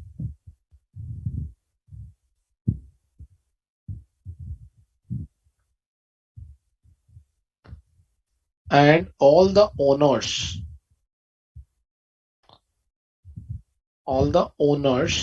of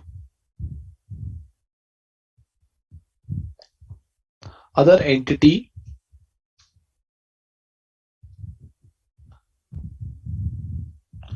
does not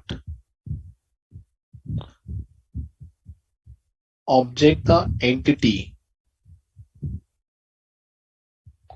for not applying equity method.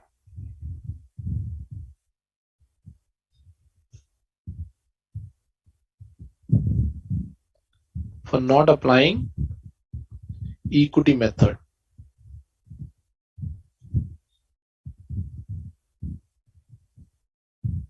right?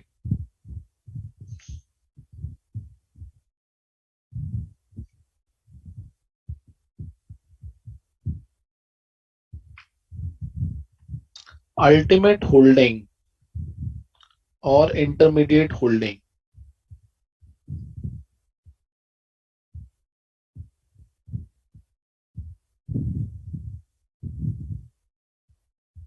is preparing CFS, right? The debt and equity, debt or equity or both of the entity are not listed on any recognized stock exchange.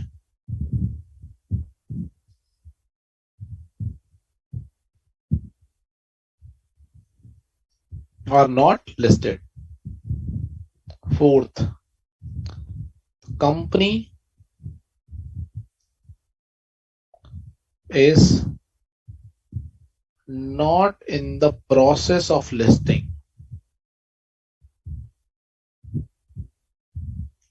right? So this is the exemption number 1, where we are saying this is Ind AS 110 exemption. First, entity is a subsidiary and the owners does not object the entity for not applying the equity method, right? Ultimate holding or the intermediate holding is preparing CFS, right? What is ultimate holding? Let's say this is A, this is B, and this is C, right? So B is B is intermediate holding. Intermediate holding, right? A is ultimate holding,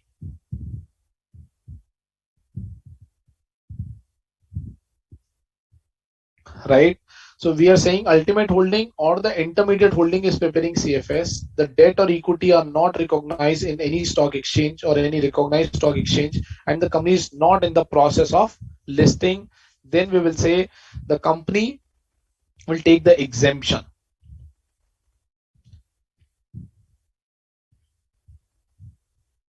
Correct, guys? Exemption number 2.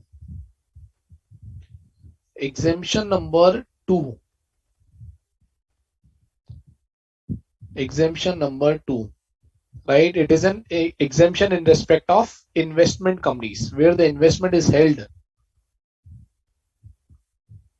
Investment is held through mutual fund company, mutual fund, or I would say is investment held through investment companies.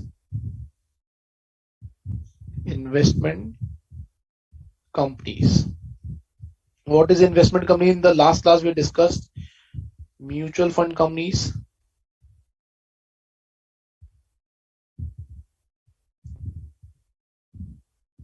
mutual fund companies. What else? Venture capital funds,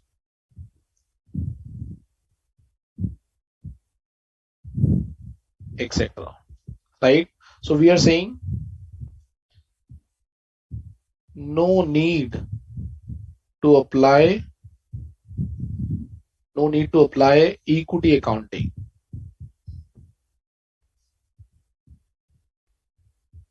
No need to apply equity accounting in investment companies.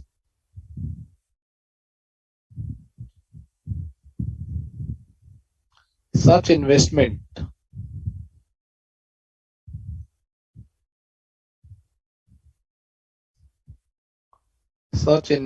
shall be recognized at recognized at FVTPL, right? So what is the example we are talking about?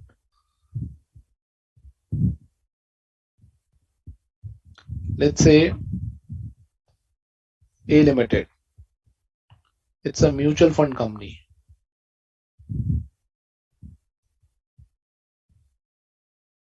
right? He has made an investment 25% in B Limited, right? So what is the accounting of A which will do?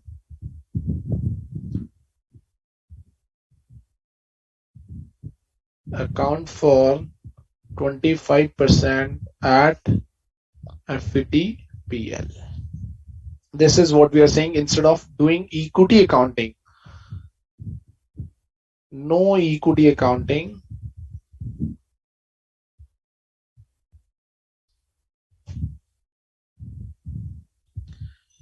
in A Limited, right? This is what the exemption for the investment companies, right? Similarly, we have third exemption.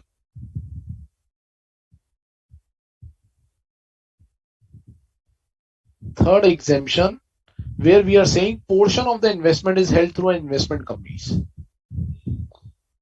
Portion of investment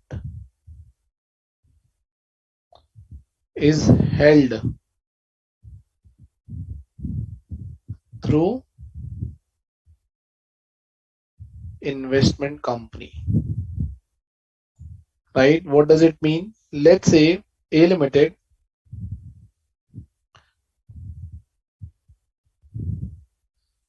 right? It's a company. A Limited is holding B Limited. It's another company. A is holding, let's say यहाँ 10% है, यहाँ C Limited है, which is a mutual fund company, and C Limited is holding, let's say 15%, right? So first of all, 10 plus 15% is equal to 25%. B becomes associate. B is associate of A Limited, right? So what is the exemption? What is the exemption? 15% stake, sorry, 10% stake is to be accounted as equity method, and 15% stake will be accounted as FVTPL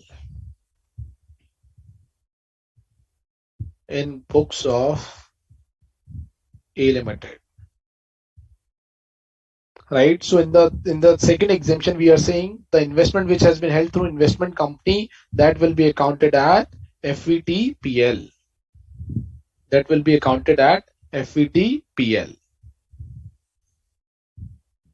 Right? Similar exemption in third case, where the partial investment or the portion of the investment is held through an investment companies, right?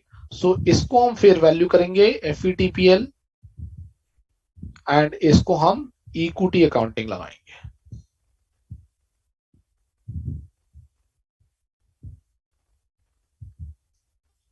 Right, guys? Let's take an example on this.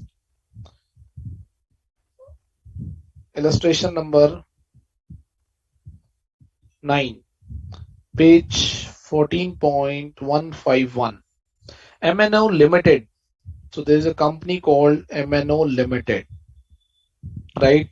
Holds 15% voting power of DEF. Holds 15% power in DEF. PQR is a mutual fund which is a subsidiary of MNO. PQR, which is a subsidiary of MNO, mutual fund. It's a mutual fund. That means it is an investment company. It is a subsidiary.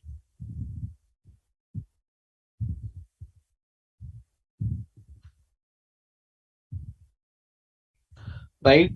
Also hold 10% voting power in DF. This is also holding 10% voting power in DF. Hence, MNO Limited holds 25%. Correct? of DA, 15% held by own and 10% by the subsidiary. Accordingly, it has a significant influence. So DEF become an associate of MNO. Correct? How should the MNO account for its investment in DEF? Very simple. We need to apply that exemption, right? This will be accounted as equity method, equity accounting, and this 10% will be accounted as FVTPL accounting.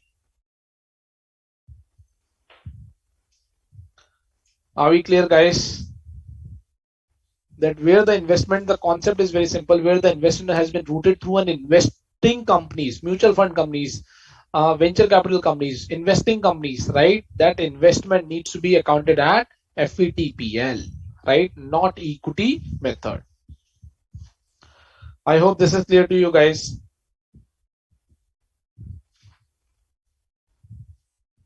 Yes or no? Are we clear?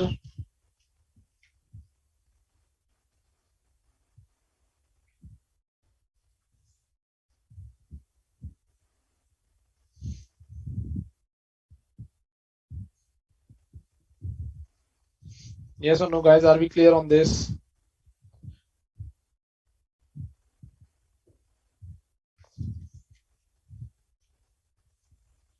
Okay. Right. Now understand the process of equity procedure.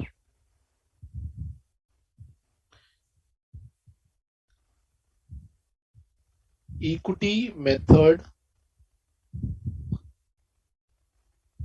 procedure. Right. What needs to be done while doing the equity accounting? Right. First, step 1, computation of goodwill or capital reserve.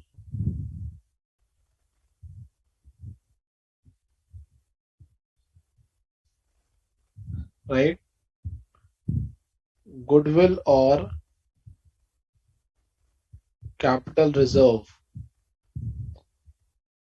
needs to be computed. Needs to be computed on the acquisition of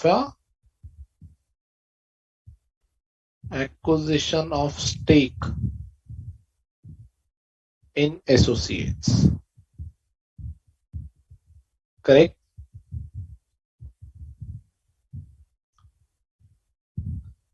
Acquisition of the stake. Right? For example, purchase consideration is 1 lakh rupees minus fair value of net assets acquired. Right? Let's say this is 80,000. So this 20,000 will be a goodwill. Correct? And what will happen in case of capital reserve? I have acquired at 1 lakh and I have acquired 1,50,000 rupees net asset, but I have paid 1 lakh rupees, so 50,000 rupees will become capital reserve.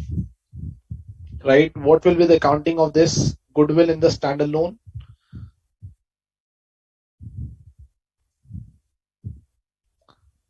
Investment account debit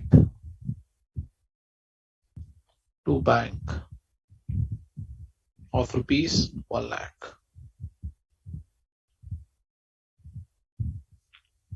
Right? And here what we will say, investment account debit to bank 1 lakh.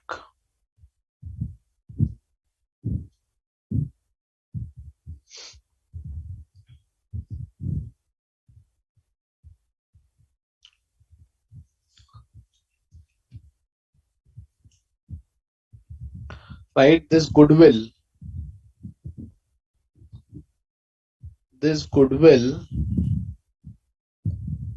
such goodwill is not to be amortized, but will be tested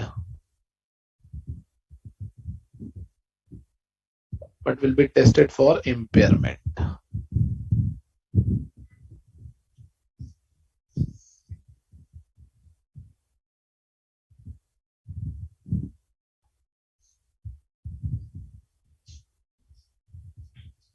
Correct, guys?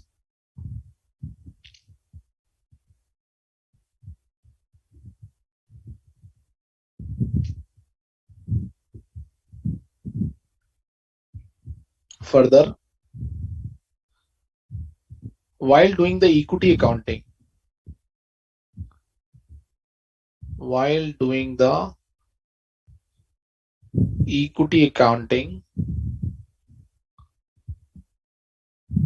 some adjustment needs to be made.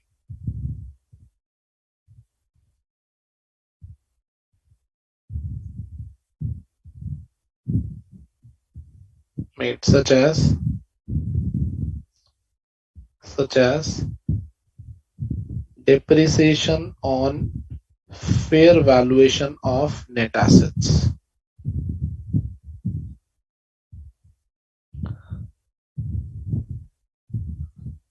Second would be impairment loss on PPE,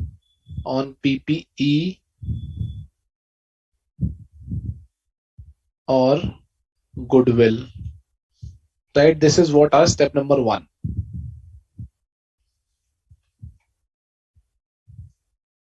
Right, step 2.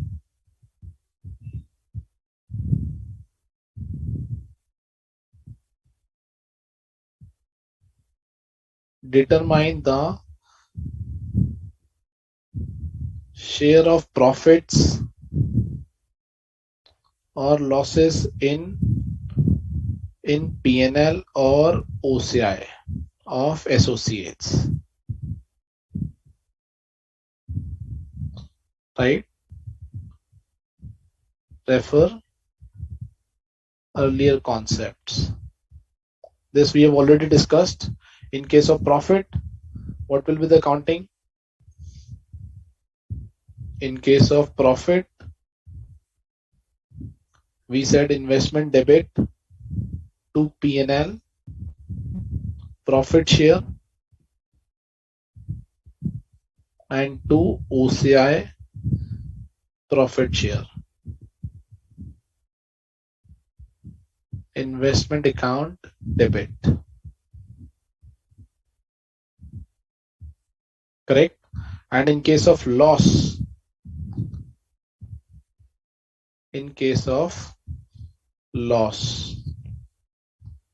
P&L, loss share, account debit, OCI,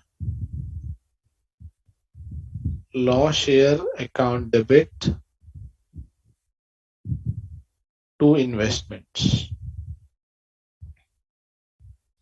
Right? This is what we need to discuss. This is what we have already discussed. Right? Third is step number 3.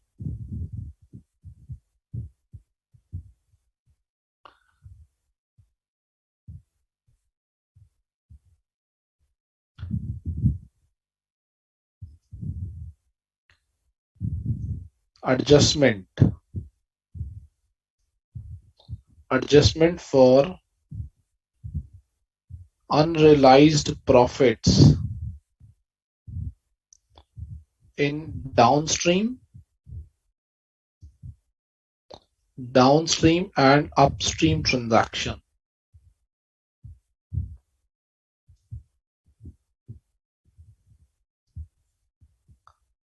Right? What is downstream transaction? When it is the transaction has been moved from holding company to an associate.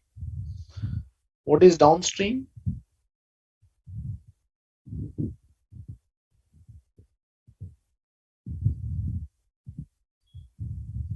What is downstream?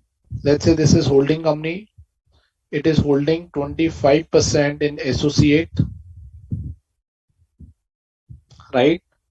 So holding company sold inventory of rupees 1 lakh to A Limited at 10% profit, right? Out of this 20,000, out of 1 lakh, 20,000 goods were unsold, right? H Limited has sold a inventory of rupees 1 lakh at a 10% profit margin. That H Limited ने तो cell book कर ली, right? But जो associate थी, right? It becomes an inventory, it becomes a cost for associate. But 20,000 rupees goods, 20,000 worth rupees goods in which 10% margin is there have not been sold. So unrealized profit is there in the books of in the books of associate company. So in this case, adjustment for unrealized profit needs to be made. Unrealized profits to be made in CFS, right? This is what a downstream transaction, where the transaction is moving from top to bottom. And what is an upstream transaction? Similar transaction, but the change is where the transaction is moving from bottom to top,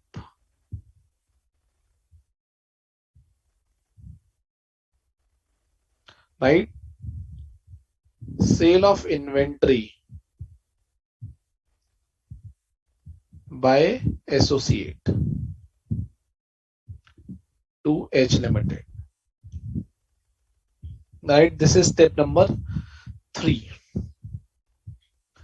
right? We need to eliminate, right? Even in this case, eliminate or adjustment needs to be made for the unrealized profits in the console.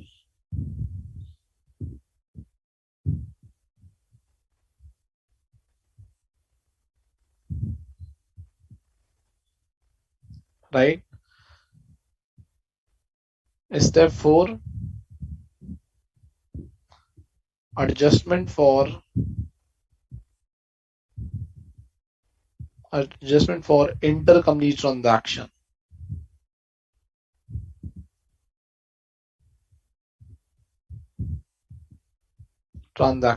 outstanding at year end, right? For example,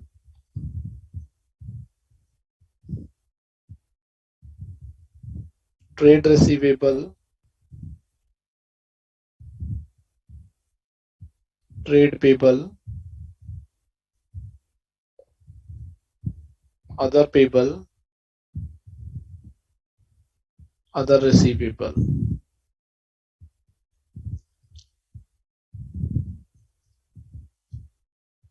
Correct?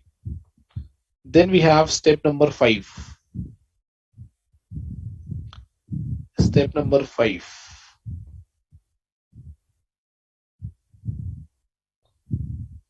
Adjustment for uniform accounting policy.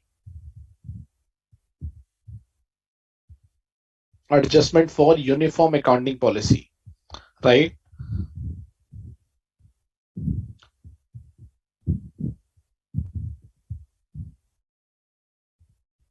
Adjustment needs to be done for uniform accounting policy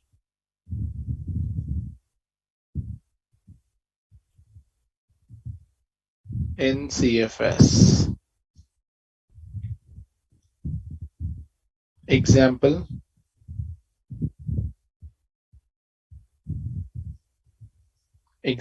A Limited Example, let's say this is H Limited and this is associate, right? This is holding 25%. Example 1, H is following FIFO method for inventory valuation,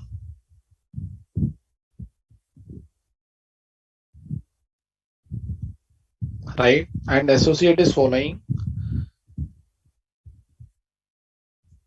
weighted average method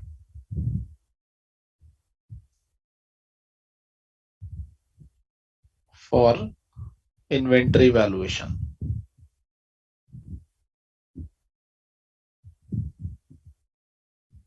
right? So what is the adjustment in this case?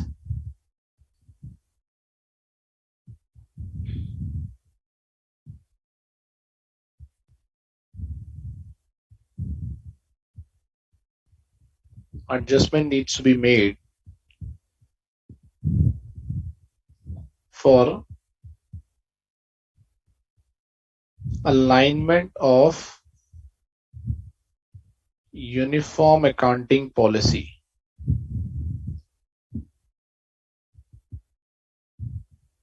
from weighted average to FIFO method in CFS.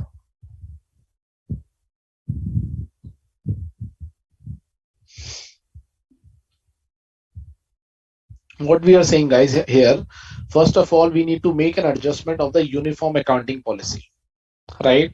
What is uniform accounting policy? That the policy of the holding company, policy of the associate company must be aligned, right? Policy must be aligned, right? For example, holding company is following a FIFO method of inventory valuation. Associate is following weighted average method of inventory valuation. So in the consol books, adjustment needs to be made.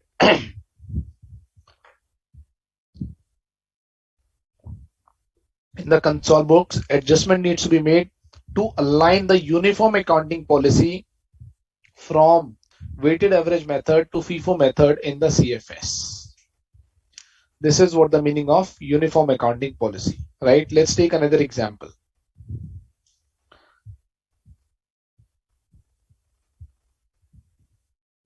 Example 2. Again, holding company. This is an associate, right? Holding company is holding 25%. Holding company is following SLM method of depreciation, right? In case of associate, SLM is following WDV method of depreciation, right? Do we need to make an alignment, guys, in the consol books? Yes or no, quickly? Do we need to make an alignment in the consol books? Yes or no? One company is following SLM method of depreciation. Another company is following WD method of depreciation. In CFS, what we are supposed to do? In CFS, do we need to make an adjustment for this policy? Yes or no, guys?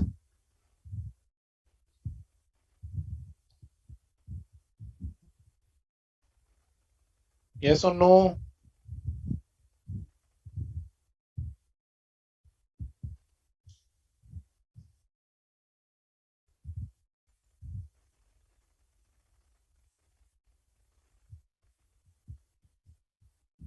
No adjustment needs to be made for alignment of depreciation as change in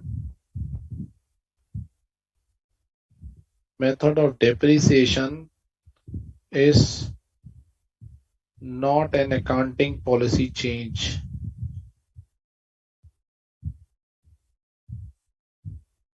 Rather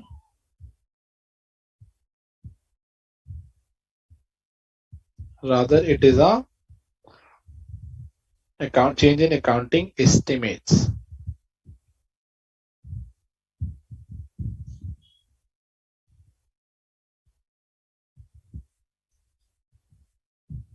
Right, Priya saying, sir, adjustment from WDV to SLM is required. No adjustment is required, Priya, because the change in accounting policy is like a inventory, right? Inventory valuation. But depreciation is a change in the method of depreciation, is not a change in accounting policy, it is a change in accounting estimates. Right, guys? I hope this is clear to you. Priya, I hope this is clear to you.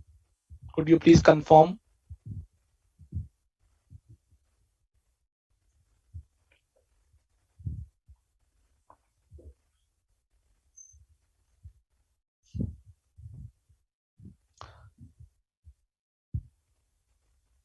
Adjustment for the uniform accounting policies. Are we clear, guys, on the uniform accounting policies? Now the next adjustment is step number 6, adjustment for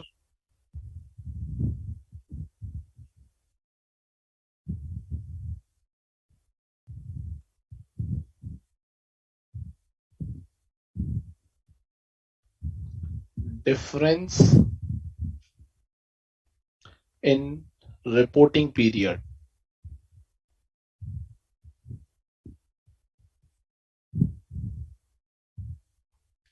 Right, so if there is a difference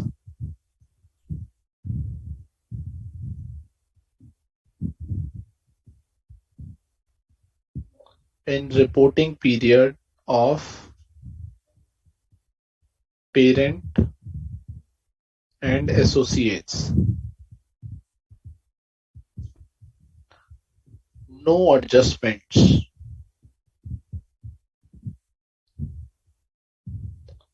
shall be made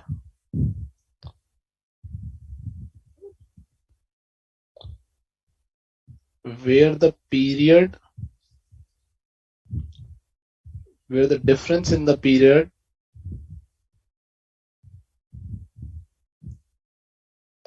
is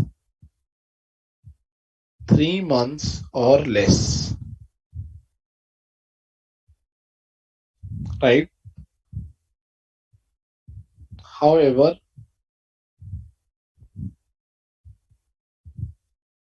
any significant adjustments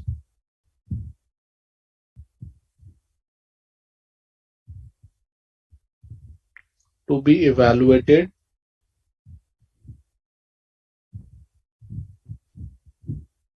on case-to-case basis. For example, holding company, and this is an associate, right? Holding company is holding 25%. Holding company is following January to December reporting period.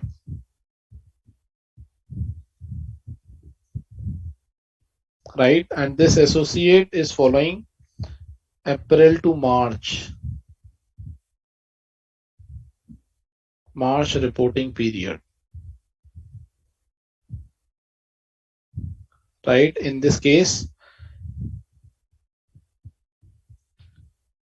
difference in reporting period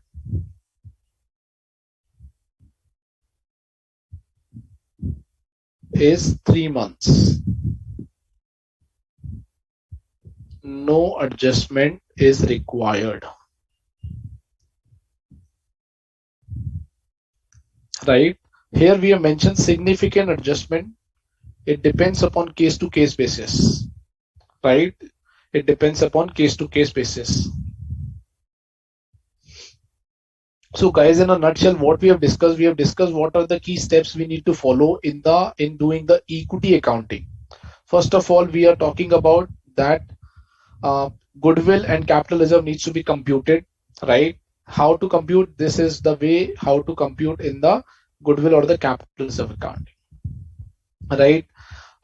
If there is any additional adjustment that needs to be computed and accounted for, depreciation on the fair valuation of net assets, impairment loss, then we need to compute the share of profits and losses in the P&L or OCI of associates.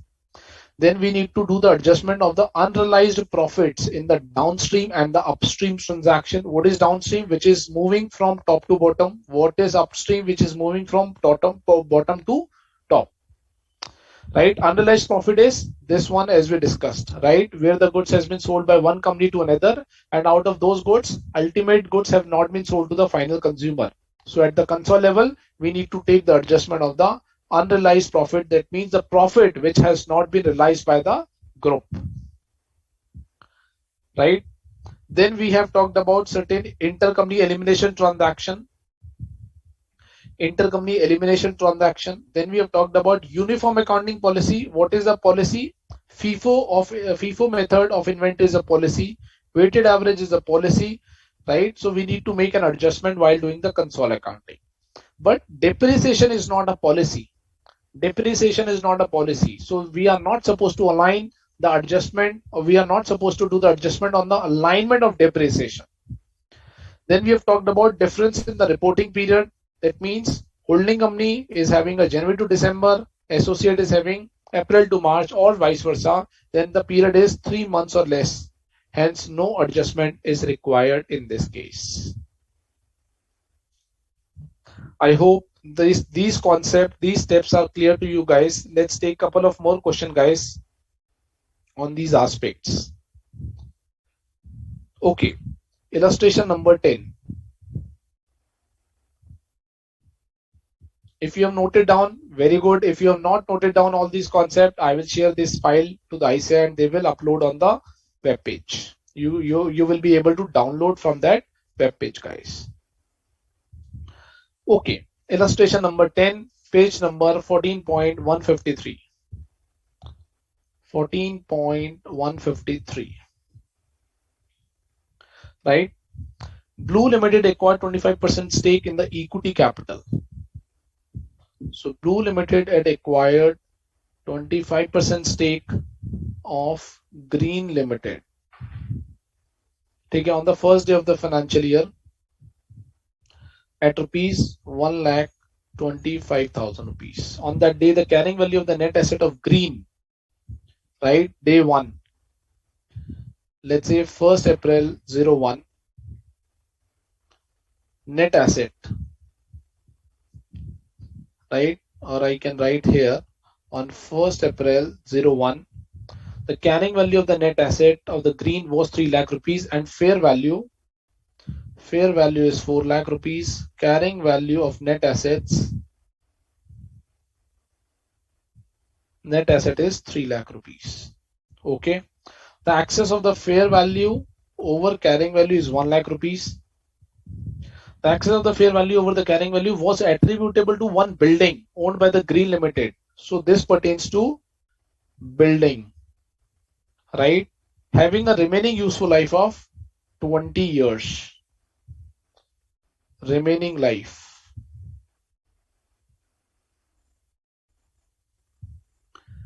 Right? Green Limited earned a profit.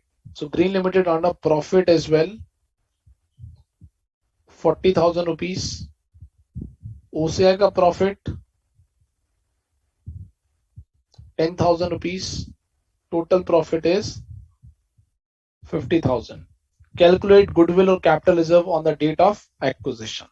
So we need to compute goodwill or capital reserve. So first of all, Blue Limited has invested into Green 1,25,000, 25% stake, right?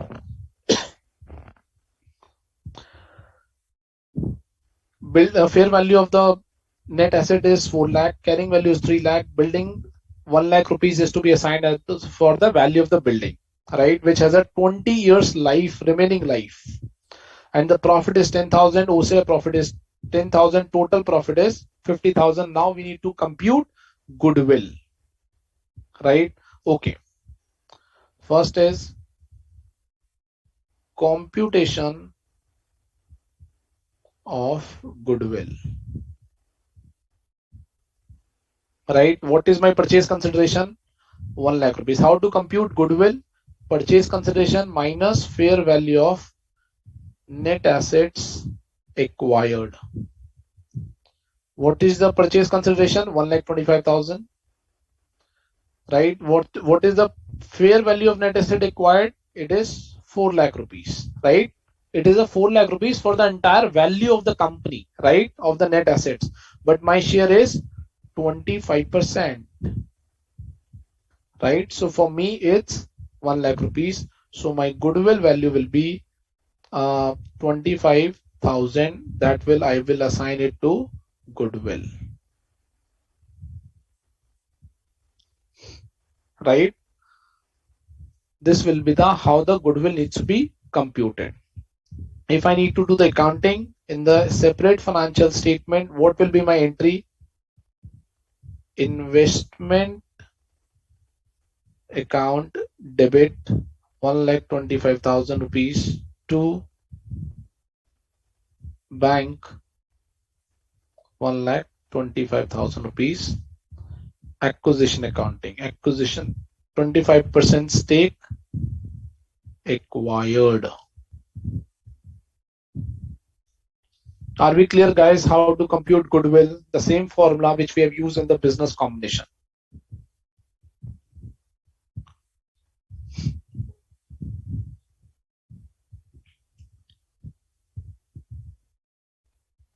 Are we clear, guys? Quickly, yes or no?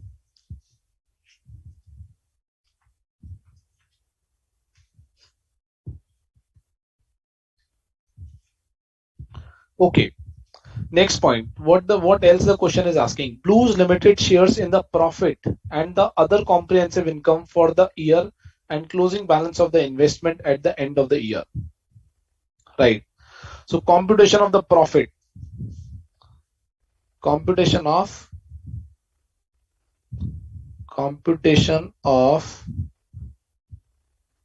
share of profits in P&L or OCI. Right. What is the accounting entry? Investment account debit to P&L profit share, right, to OCI profit share, right? So what is the profit which we have earned, which this company has earned? 40,000 rupees is the profit. 40,000 rupees profit.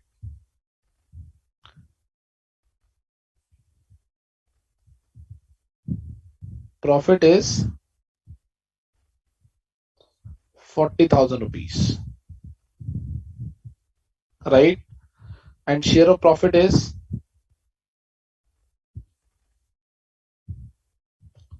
40,000 multiplied by my share, which is 25%. So this reaches out to be 10,000, right?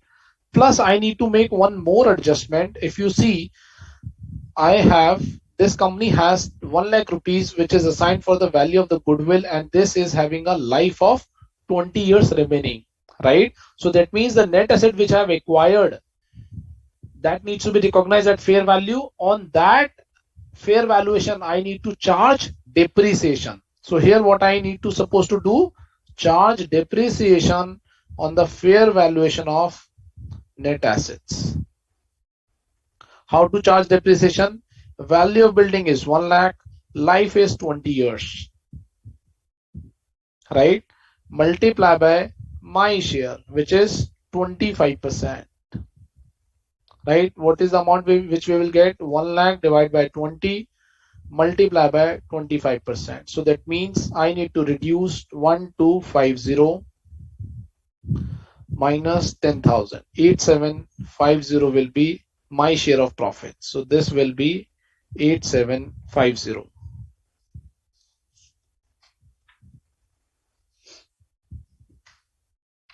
Right? So this is P&L working.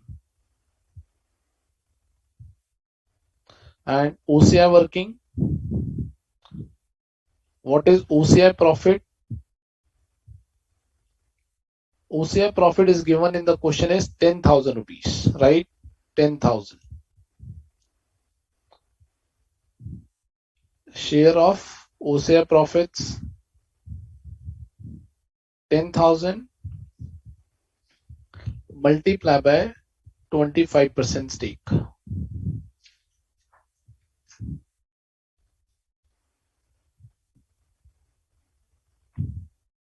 right? Which comes out to be 2,500, right?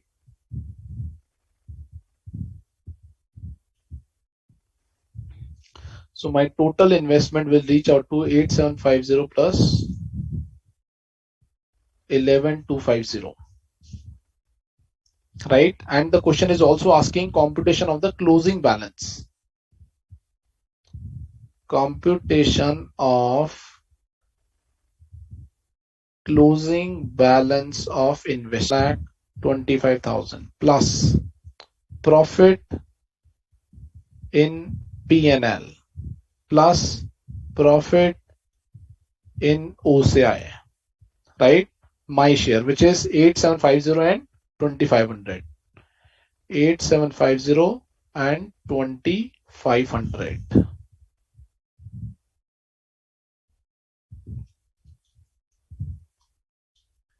One lakh 25,000, 8,750 plus 2,500. So 1,36,250 total investments.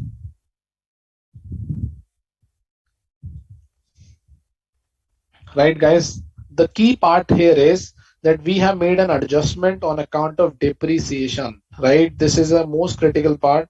That means the fair valuation of the asset which we have acquired, if it is a depreciable asset, we need to charge depreciation additionally in the console books, not in the standalone books. I hope this question must be clear to you. The same question which we have done in the past as well, guys, in the earlier session in the morning, right? The only change which has come up here is how to account for the depreciation in the console books and the fair valuation of the assets. This is the key thing. This is the new thing which has come up in this particular question.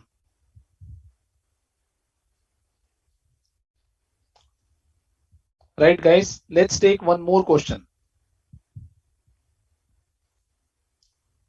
Question number or illustration number 11. Page number 14.154. KL Limited has invested. KL Limited has invested 50% in joint venture of MN Limited, right? It's a JV. MN Limited has also issued 10% cumulative preference shares to other investors worth rupees 10 lakh. Okay, so that means they have issued other investor, or I should say, we should prepare like that. KL Limited,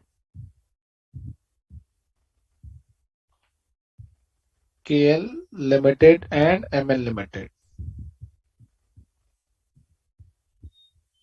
KL Limited is holding 50% and 50% is held by, this is a JV, other investor, right? And they have issued preference shares, cumulative preference shares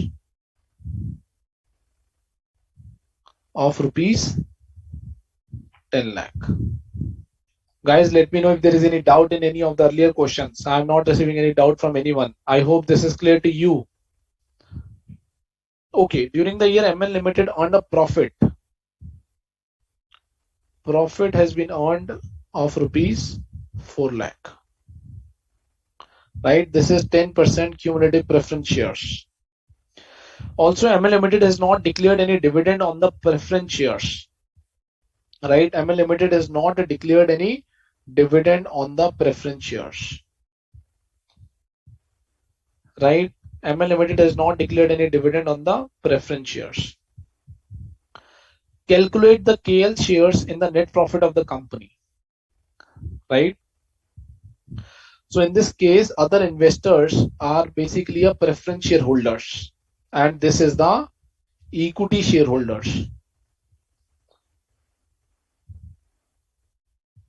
Equity shareholders, and this is cumulative in nature. This is cumulative in nature. That means if the dividend has not been declared, it may be declared in the future year, but it will be a cumulative, right? So how to compute the profit for the purpose of distribution, right? So profit is 4 lakh rupees minus dividend. Dividend needs to be adjusted. 10 lakh multiplied by 10%, which is 1 lakh in this case, and this will be net profit attributable to equity shareholder. Net profit attributable to equity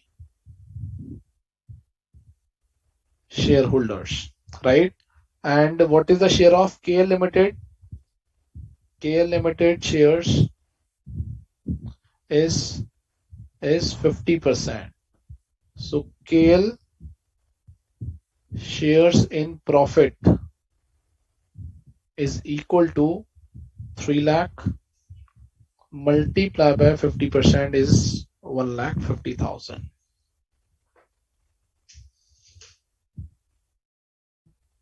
Sairam is saying in the previous example that depreciation of the fair value of asset is adjusted from the profit and loss.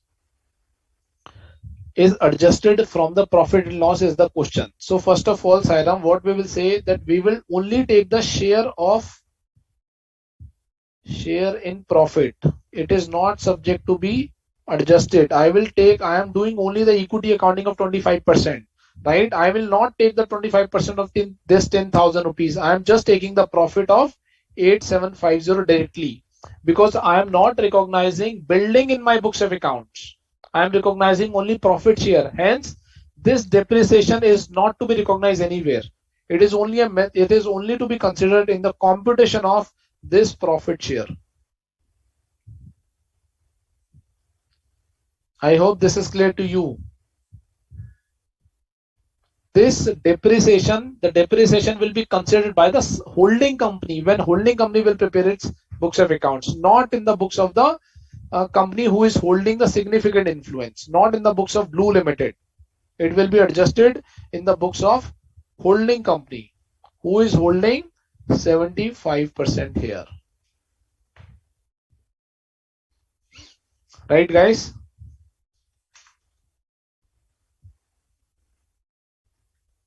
Okay, let's do one good question on upstream and the downstream transaction.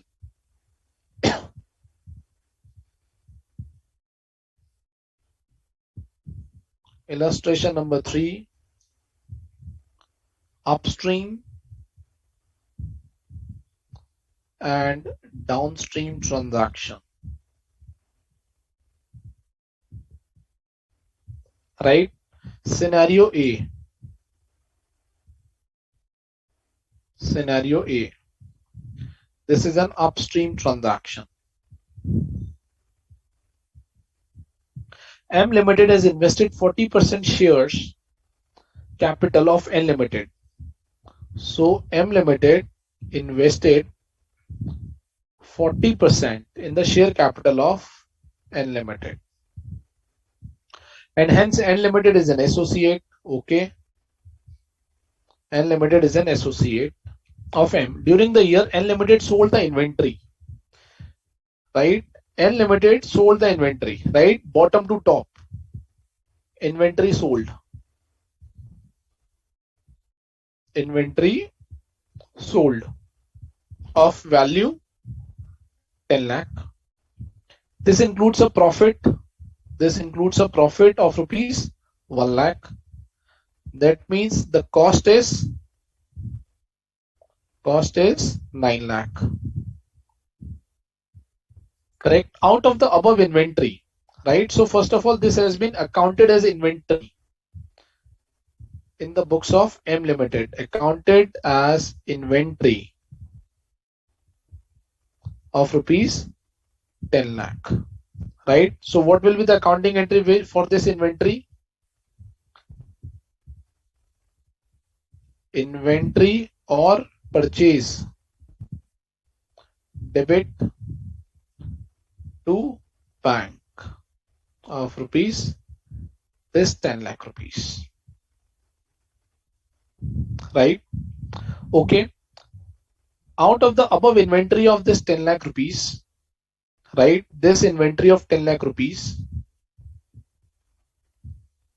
what has happened?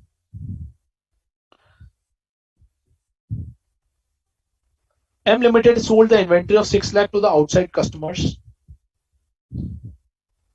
sold rupees 6 lakh inventory to third party,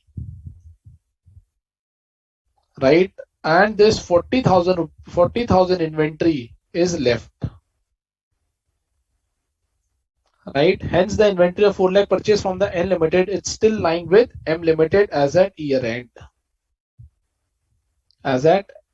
So this includes a profit margin of 10%. It includes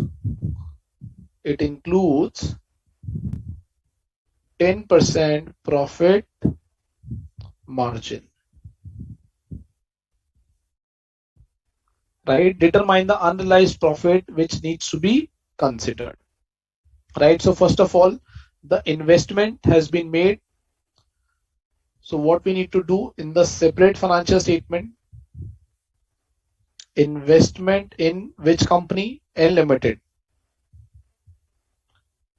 account debit to bank, right? Amount is not given here. Of which company? M Limited, right? Now we need to pass an accounting entries in the books of N Limited, M Limited in the CFS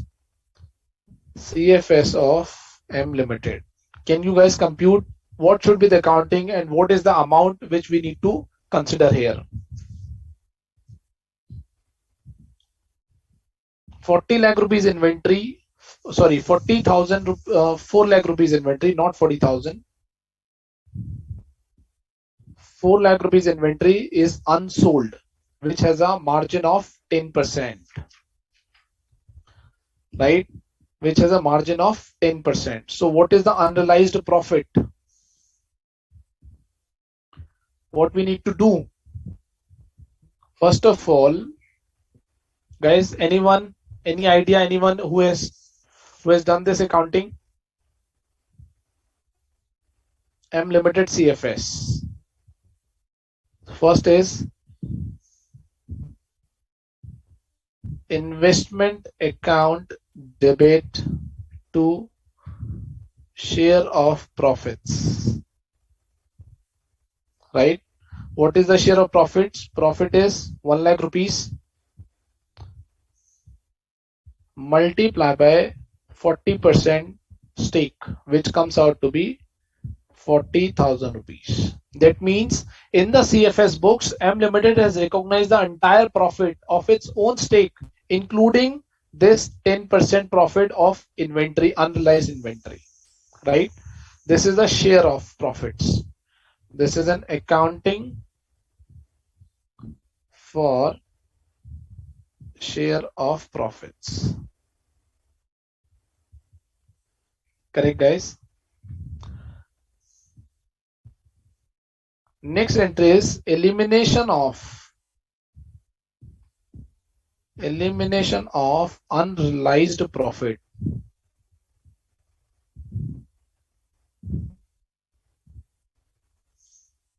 Elimination of unrealized profits.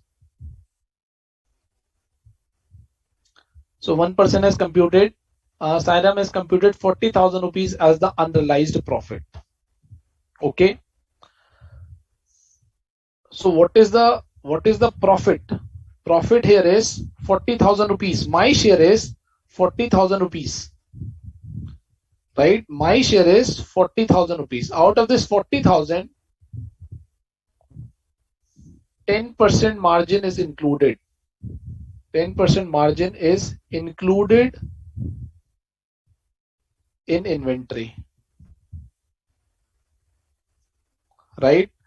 So what is the entry? First of all, I need to, this is my P&L. I need to debit my P&L unrealized profit to inventory, because that profit was lying in inventory. And what is the amount? This is the 40,000 rupees. And what is the rate of profit? 10%, which comes out to be, my share is 40%, and which comes out to be 16,000 here.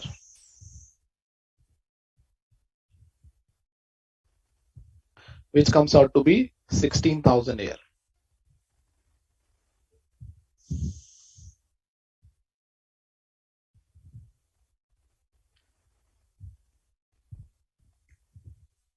Right, guys? So I will pass this accounting entry of 16,000. I will reverse my profit to the extent of 16,000. Priya is computed correctly. M Limited share of unrealized profit is 16,000.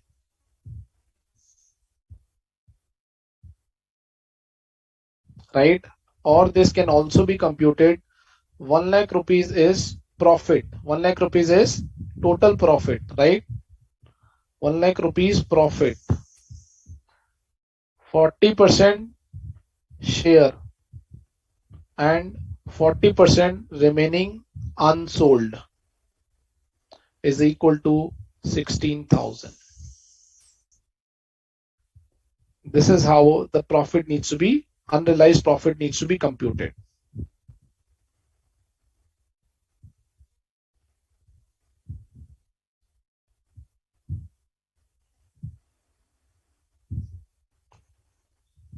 Correct, guys? Now let's take a downstream transaction, right? Scenario B. Scenario B, which is a downstream transaction. What the question is saying, assume the same facts as per scenario A, except that the inventory is sold by M Limited to N Limited instead of N Limited selling to M Limited. So what is the case? M Limited holds how much percentage? 40%. 40% in associate. In N Limited associate. Right? M Limited had sold the goods of rupees, sell कर दी 10 लाख रुपए की, cost थी 9 lakh rupees की, profit on कर लिया 1 lakh rupees का. And out of this, right, so this is an inventory of rupees 10 lakh, right? इसमें से 6 लाख रुपीस सेल हो गया and 4 lakh rupees unsold है, right? This amounts to 60% and this amounts to 40%.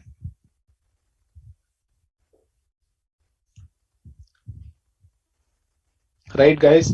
So now I need to pass the accounting entry in console books. M Limited CFS books. Right? So that means इस cell में से 60% 40% unsold है, इस cost में से 40% unsold है, इस profit में से 40% अनसोल्ड है. Right? So what I need to do, I need to reverse this sale, I need to reverse this cost. Automatically the profit will get reversed. So what I need to do, I need to reverse sale 1 lakh rupees multiply by 40%, which is remaining unsold, and my share is again 40%.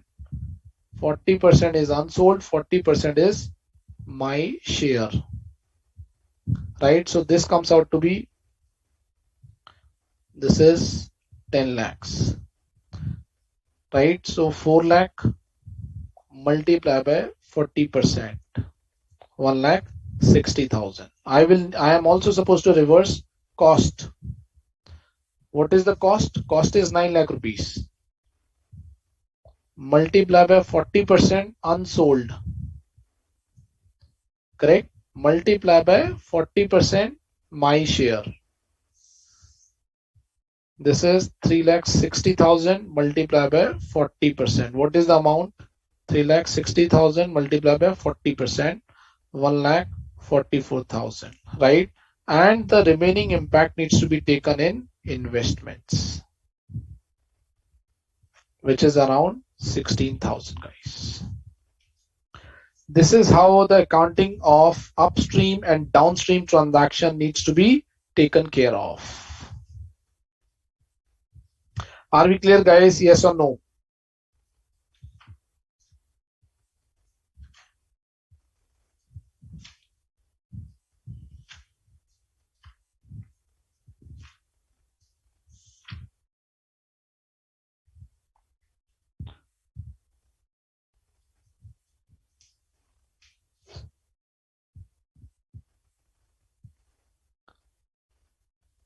Are we clear? Yes or no, guys?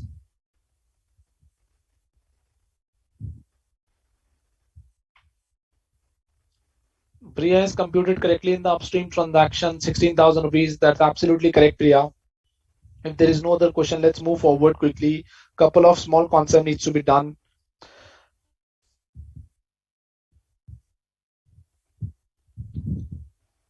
Loss making associates and JV. In case of loss making associates and JV, the losses shall be accounted for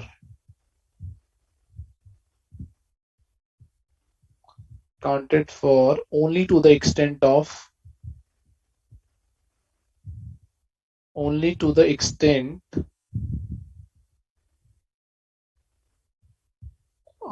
investments. That means investment shall be reduced to zero.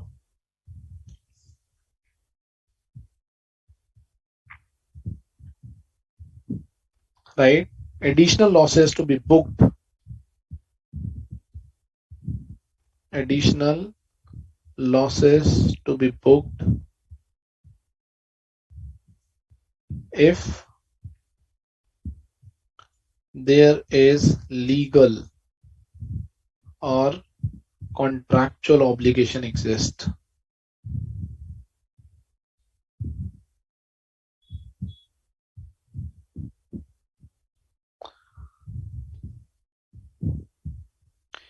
Right? In case of any profit earned in future,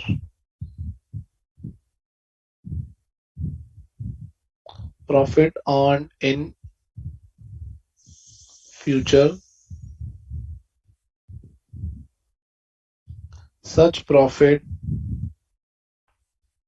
are first adjusted to unrecognized loss.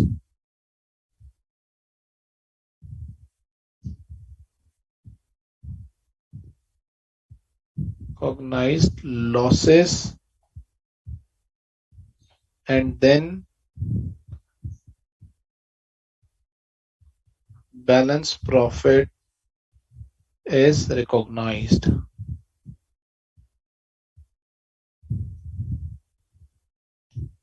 Right? So what we are saying is, in case of loss making JV and associates, my investment shall be maximum reduced to zero.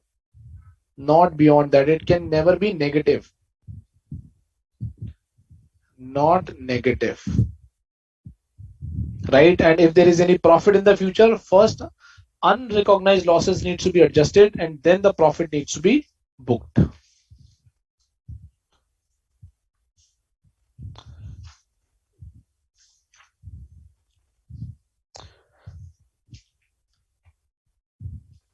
Okay, guys, let's take one last concept. Discontinuing the use of equity method. Discontinue the use of equity method, right? When we will discontinue the equity method, there are two scenarios. When associate becomes subsidiary, right? Second is when the company loses significant influence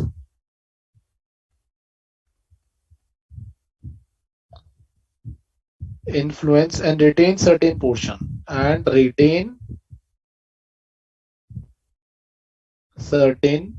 portion of stake, right? So अगर associate subsidiary बन गई, answer क्या है? Apply Ind AS 103, right? And when the company loses a significant influence, recognize retained portion at fair value as per Ind AS 109, right? Okay, let's understand the transaction. But let's take one more question. Illustration 16, page 14.169. CD Limited held 50% voting power of RS Limited, which is a joint venture of CD Limited. So this is CD Limited and this is RS Limited, right? 50% joint venture. And this is other investor.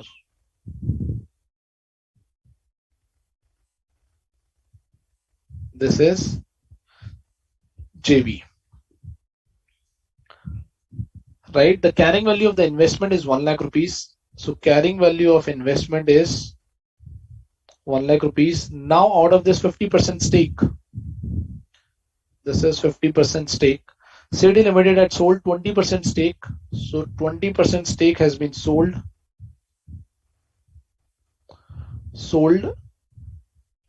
to a third party for a consideration. Sale value is 80,000. Sorry. Sale value is 80,000. The fair value of the retained interest. So this is retained, right? Retained कितना कर लिया, उसकी fair value कितनी है? The fair value is 1,20,000. Right? Determine how much gain and loss should be recorded. So first of all, carrying value थी 1 lakh rupees की, right? Out of this 20% has been sold at 80,000 rupees and 30% has been retained, right? Now we need to do this accounting. So simple accounting, if I reverse my investment and I will recognize this gain and loss on selling of the asset, selling of the investment, and parallelly I will recognize my retained investment at fair value, my accounting will be over, right? So first is step 1, sale of investment, right? Sale of investment. So sale value 80,000 minus carrying value of investments 1 lakh rupees, 20,000 का loss आ गया in the P&L, right? Entry will be bank debit 80,000 rupees to investment 1 lakh rupees and debit 20,000 rupees as loss, which will be recognized in P&L. Correct? And step number 2, my investment is over. By reversing this investment, my investment carrying value has been over, but I have retained 30%. right? So I need to do the accounting of retaining in 30% interest. Retained portion of 30% interest, right? What will be the accounting? Accounting will be investment debit 1,20,000 to P&L other income 1,20,000. Net gain in P&L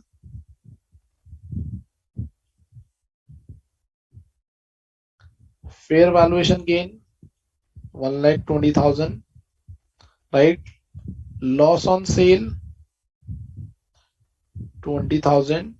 So net gain is 1 lakh in the P&L.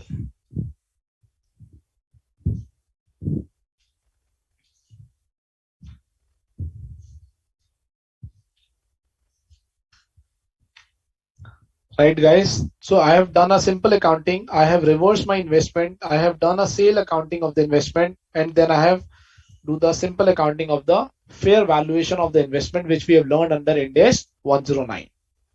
Right? One more concept, guys, in respect of impairment. This is the last concept. Impairment of investment in subsidiary, associate, JV, right? We need to apply Ind AS 36, right? What is the impairment loss? Impairment loss is equal to the where the carrying value exceeds recoverable amount.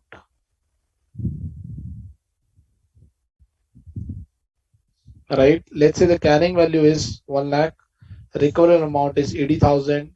My impairment loss is equal to 20,000. Entry will be P&L debit impairment loss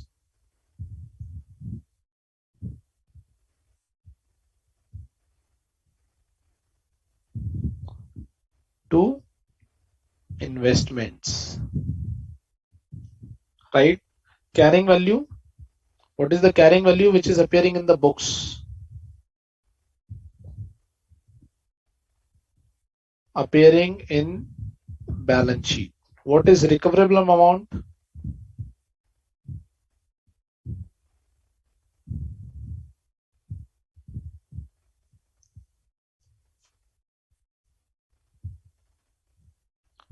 Higher of fair value less cost to sell or value in use, right?